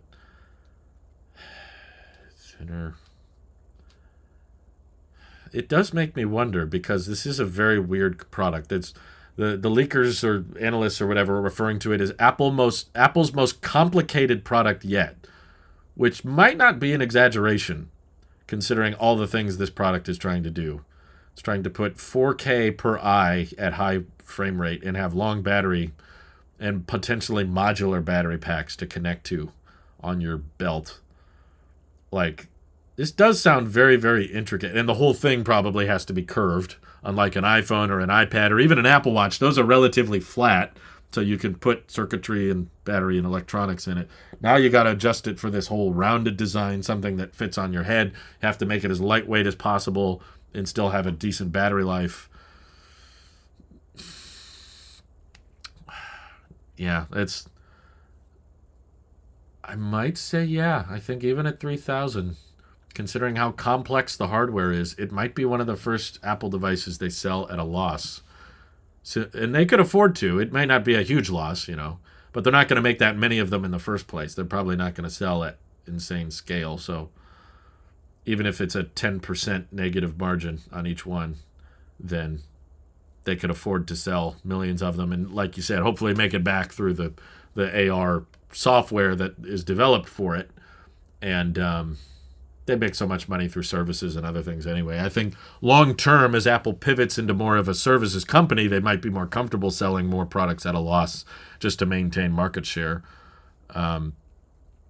I've noticed now that photographers use their iPad as a second screen to view their shots after they take a picture, so maybe that's another use for iPads, but definitely not worth iPad Pro M2 chip. Yeah, I mean, I think we've established that for a while now. iPads are just big screens with a touch. I see people that refer to the big screen in my car as an iPad because it's just a big touch screen. That's just it's actually less letters, and I think it's the same number of syllables, but it's easier to say iPad than it is tablet. So a lot of people are just like, oh, what you got to. They don't say, oh, there's a tablet in your car. They go, oh, there's an iPad in your car. That's just iPad is just assumed or associated with big touchscreen. You go to the McDonald's and order on the big iPad, like. So yeah, if you just need a mobile screen that is big, iPads are decent quality, decent resolution. Even the budget one, you could buy the iPad 9 as a decent monitor for your. It's better than the screen on the camera typically. Why use Macs at all? I can understand that having an iPad is useless if you only think a MacBook can do the job. Well, I tried to do the job on the iPad, and it went horribly, Sebastian. If the iPad is your daily driver and for some video stuff, you have a Mac Mini at home. So you're saying buy a cheap iPad and a cheap Mac Mini rather than buy one Mac that can do both. What if I want to use the Mac on the go? A Mac Mini can't do that. Could iPad Mini be a good replacement for the Pro Max iPhone? In my opinion, it almost has all the hardware, but it doesn't have the software. So once again, we are limited by iPadOS. iPadOS doesn't have Apple Watch support. It won't emulate a phone number. Even if you put a SIM in it, it won't give you a phone number. It'll just give you data. So you can't get SMS texts or regular phone calls through it.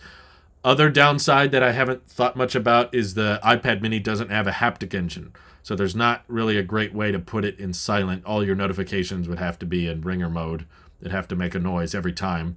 And that would get old fast, in my opinion. For me, an iPad will never replace a Mac for one reason: file manager. That's true. The Files app does really suck. My number one request for iOS would be that iPadOS doesn't just remain the iOS hand-me-down. That's what it's becoming, right? Every year, iOS gets something cool, and then the iPad has to wait a year before they get it. Will sideloading ever come to those outside of the EU? Probably, if the countries enforce it. I think there's talk of Brazil and India also forcing some sideloading. Parker Shaw said, number one requested iOS feature. To be honest, I really like iOS the way it is. I don't have a big, long list of changes I wish they would make, but I would... At the top of my list is still a charge limiter. Just because I have chargers all over the place, my phone is always sitting on a wireless charger. So if I could cap it at 80% and have it not charge past that to preserve battery health, that would be nice. I'd appreciate that. About Eevee, anything can read. Sorry, I don't have anything I can read. I don't have anything you could read, but I did a video on the EV channel called like Tesla battery basics for beginners, and that's a good video to start on, I think. Would iPad be a good replacement for people who just use apps like Office and web browsing? Maybe. I haven't tried the apps on there. They might have some limitations, but I guess it would be cheaper than most laptops, I suppose. But you're probably going to want a keyboard with it if you use Microsoft Office, and then at least cross-shop it with cheap Macs, because the Macs are going to have more ports, more storage, better battery. So if you're just using it as a web browser, I guess an iPad could be good, but definitely not a M2 iPad Pro. Don't do that. I just want less bugs. That's a good one. Sorry. Did Josh... we were kind of asking. We were getting into that. Your wish list for macOS, iOS, iPadOS. Top 5 for each. Oof. 5? I can't even think of 5 things they could do to macOS. Okay. That's my easy one. Charge limiter. Okay. Here's one. I want macOS to make it easier for me to connect multiple AirPods. That's one thing, actually, that the iPad does better than the Mac. It's very easy to share audio between 2 sets of AirPods with an iPad. It's not that easy to do it on the Mac. You have to go into audio MIDI settings, and then you can't change the volume after the fact. It's very annoying. I don't know why they make it so hard on the Mac. Okay, so there's 2. What else? I guess it would be nice if they made it nearby share compatible so that you could wirelessly send things with Android. Not really something Apple would do. Hey, make a Apple Music Classical app for the Mac, because we don't have that, but Windows users have that, ironically. Man. They already have side loading, so we can't ask for that. I don't know if this is a Mac feature or an iPhone feature, but I would like a way for me to record iPhone videos directly into my Final Cut timeline so that I could bypass the importing process. So the second you stop recording, the video is all already on the Mac. I don't know if that's an iPhone thing or a Mac thing. I guess it's kind of a both thing, but that's something that I would appreciate macOS having. And, man. It won't auto-switch. No, the auto-switching for AirPods never works. That's why I went into settings and said, I'll do it manually. I changed all my AirPods on all my devices to not have the auto-connect feature. I just have them connect to the last device they were connected to. And for me, that typically works fine. It's like, okay, you put them in, they're connected to the phone. I just connect them on the Mac, and then it's fine. Craig will be the classical music now on Mac in a few days. I hope so. Can't you do that already? I don't think from your phone. You can do it from a webcam, I think. Kind of like the scanning thing with iPhone and macOS. iPhone Music app should have fading between songs like the Android app. Really? The Android Apple Music app has fading between? Weird. Yeah, I guess fix AirPods stuff. Man, I'm really struggling to think of new Mac features. It's pretty fine the way it is. Yeah, I don't got much. iOS, once again, I'll say charge limiter. I just want that on everything. Could be a whole ecosystem update. I still think AirPods should have their own app. I don't like how they bury it all in settings. And this isn't really an iOS thing, but I would like the wallet app to be more accessible on the web. They should give you more of your Apple Card transactions, and your savings account and all that should be accessible through a website, not just on the wallet app. But Apple wants you to keep using an iPhone, so they probably won't do that.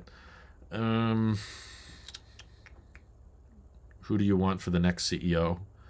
I think it's John Trunish, whatever his name is.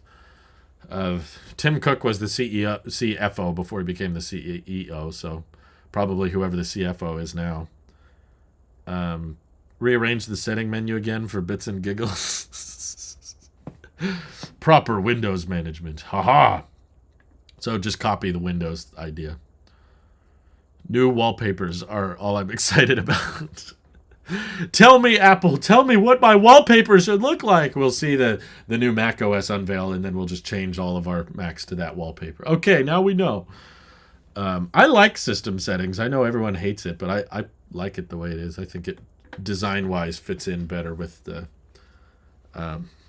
iOS settings.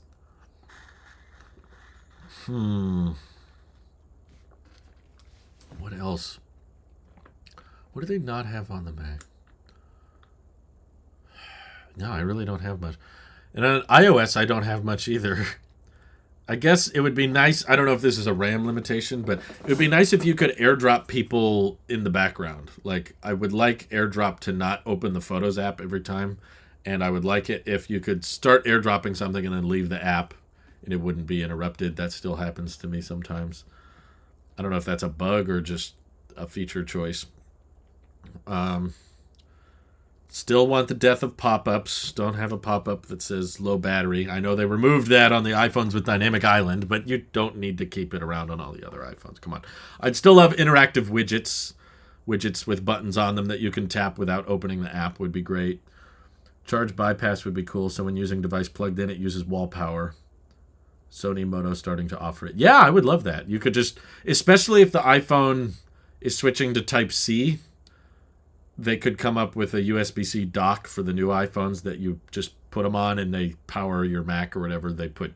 Maybe they don't put Mac OS on it, but they could put like Stage Manager. iPhone has external monitor support, so you can plug it into a monitor and it becomes kind of like an iPad Pro setup where you can have big versions of apps on the screen. And it could be bypassing the battery, like you said. This is what the Mac does. Like right now, my Mac is plugged in, so it's pulling all of its power from the wall, not from the battery. The battery's just kind of sitting there. I like that idea. I know people got speculative on why Apple changed the AirDrop thing, but I think the main reason they don't let AirDrop stay on everyone for 10 minutes is because of how often people were just mass AirDrop spamming things. I just saw a video the other day of someone that did it on a plane. Like they were on a plane and they opened AirDrop and they saw like 50 people available on AirDrop and they just started AirDropping all of them a picture. It was a funny picture, luckily for that meme, but I've heard of stories where people AirDrop sensitive material to everybody around them. And I could see why Apple, who's a brand that prides themselves on privacy and everything, I can understand why they changed that to make it not permanently on. They removed the pop-up stuff in Apple Music recently. I used to have it wait for the OG iPhone volume style graphic to go to a way to add to the next song. I would like to have... I don't know how that one works. Add the next song to a playlist. I would like to have the ability to choose which folder on my Mac I want to AirDrop my photos and videos from my iPhone. I don't like how AirDrop from iPhone to Mac defaults to putting it to the download folder. I always figured there was a way to change it, and I just didn't know what it was. But the way you're describing it, it seems like there isn't a way to change it. Maybe there's a Siri shortcut that's like, if it's an AirDrop file, then put it here. But I don't know. Maybe an easier way to do that would be nice. This is why I'm struggling. Like, the headset is keeping me afloat here, guys. Because, like, I know people are like, yeah, I know there's a headset, maybe. But it's a software event. What are we excited for software? That's the thing. I don't have much on my list. I can't come up with much for software requests, which is why I'm not terribly excited for software updates. Don't bury the AirDrop settings in system preferences, but let me choose at the AirDrop icon. Yeah, that's true. What do you think of Craig and Timothy allegedly distancing themselves from Apple VR because it swayed too much away from their vision? I didn't hear that. Where did you hear that? That's interesting. It would align a lot if the headset ends up being as disappointing as we think. If it ends up being a big flop and a big just, well, it's good for gaming, cool, or some gimmicky Memoji FaceTime thing. If that is all it ends up being and they don't intend on you using passively and the battery life sucks and the price is high, then I can understand why they'd want to distance themselves from it. And it might turn into another HomePod product where just like not that many people bought it and it just kind of sits on the website for a long time. That's the nice thing about Android Nearby Share. No one knows it exists, so I'm not bombarded with unwanted photos, but I can keep it on all the time. Modern problems require modern solutions. Nobody knows what that is, so you can leave it on all the time. Whoa. Burkhart, what is that? All Model 3s are getting $7,500 tax. What? Is this breaking EV news? Do I have to end the stream because of Burkhart now? What? This is EV news. It's actually interesting. All new Model 3 vehicles qualify for a federal tax credit for eligible buyers. What? But the range didn't change. What? How did they bypass the...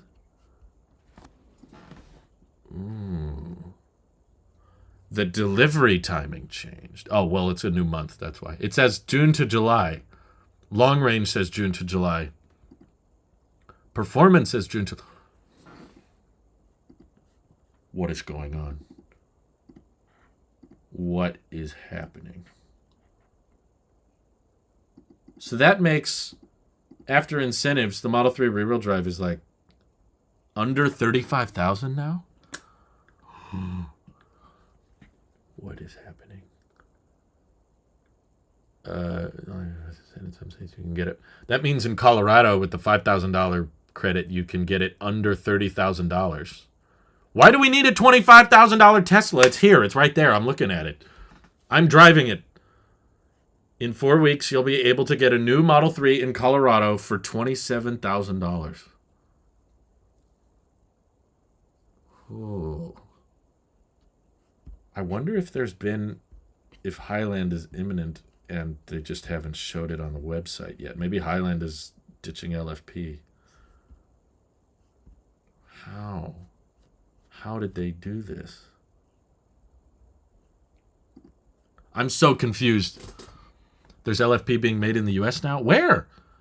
Where are they getting it? Is it true they're updating iCloud? I've not heard that, but sorry, this is derating. We're off topic now. Maybe the guidelines changed, I guess. Yeah. People are saying how. I have no clue. All Canada cars are coming from China. Maybe Tesla's using those excess USA made cells for US bound cars. No, that doesn't make sense, Sawyer. Sawyer, what are you talking about? They're using new chemistry? Well, that could be a potential downside, because if it's not LFP, then charge cycle isn't the same. What the heck? Yeah, the range wouldn't be the exact same number if they changed it. That's true.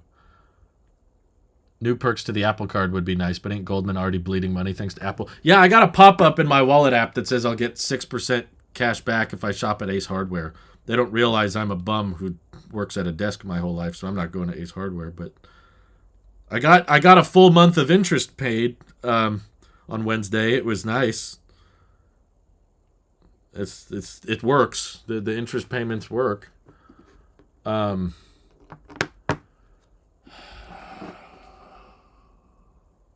I guess on the downside now, the long-range Model 3 is more likely to have 2170 cells.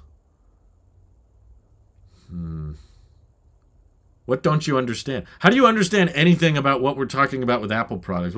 Just ask questions. If we talk about EVs, don't just be like, I don't know. Say like, what do you not know? What part? Refer to something. If there's a word you don't understand, ask what is that? And then start there. They're waiting to offload inventory before revealing Highland.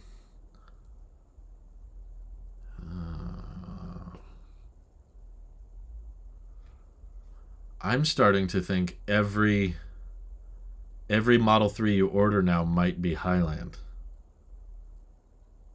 And you just don't know it yet. And you're going to have to transfer your order. The point they're making is that the order you're placing today will get the tax credit because it's not LFP anymore. Yeah, the Model 3 just got super interesting. Oh my God. Wow. Sorry, this is like blowing my mind right now. Huh. I don't know where they would be getting LFP cells in the US. You want a Rivian competitor to the Model 3? I don't think Rivian will make a sedan. I saw a Rivian today and an F-150 Lightning. Anyway, how often do your EV streams go off topic from EV? Yeah, it's kind of equal. Like 90% of the time we're talking about the right thing, but then 10% of the time I'll be in the EV streams and then people bring up Apple stuff. And yeah, anyway, now's probably my this is a sign that it's time for me to end the stream because I've been streaming for a while. I'm getting this info from Twitter and Burkhart in the chat. I'm following Sawyer Merritt. iPadOS be getting the calculator app this year. They better. If they don't, we riot. I think we all need to bend our iPads in half. But if we do get the calculator app, I still don't forgive them. By the way, I'm mad at my iPad. It's dead. You want proof? Just make it abundantly clear to all of you. Look at this. Nothing. I'm holding it down now. This thing is dead as a doorknob. The doorknob. For some reason. Yeah, I heard Elon was in China. I don't care. But for iPads without M1 and M2, they will remove the equal button. Introducing Calculator Plus. And minus. And multiply.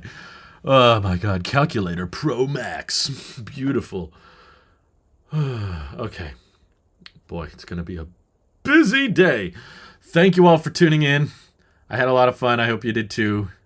And the next time I go live on this channel, we will be 2 hours away from Dub. New era. A doorknob is still more functional than an iPad. Beautiful. All right. Thanks, you guys. I'm just letting you know. I have a USB-C charger. I have USB-C. I've charged this thing. Actually, it died prematurely, which is a bit concerning. It was at 30%, and then it just died. And I was like, uh-oh. Is this a scam? But, yeah, I totally could charge the iPad. It's right there, and I don't. I just want you to be aware of how useless it is. But I appreciate you for tuning in. Thank you, Michael Burkhart, for killing the live stream. And I hope you have an excellent rest of your day. See you on Monday! Good morning!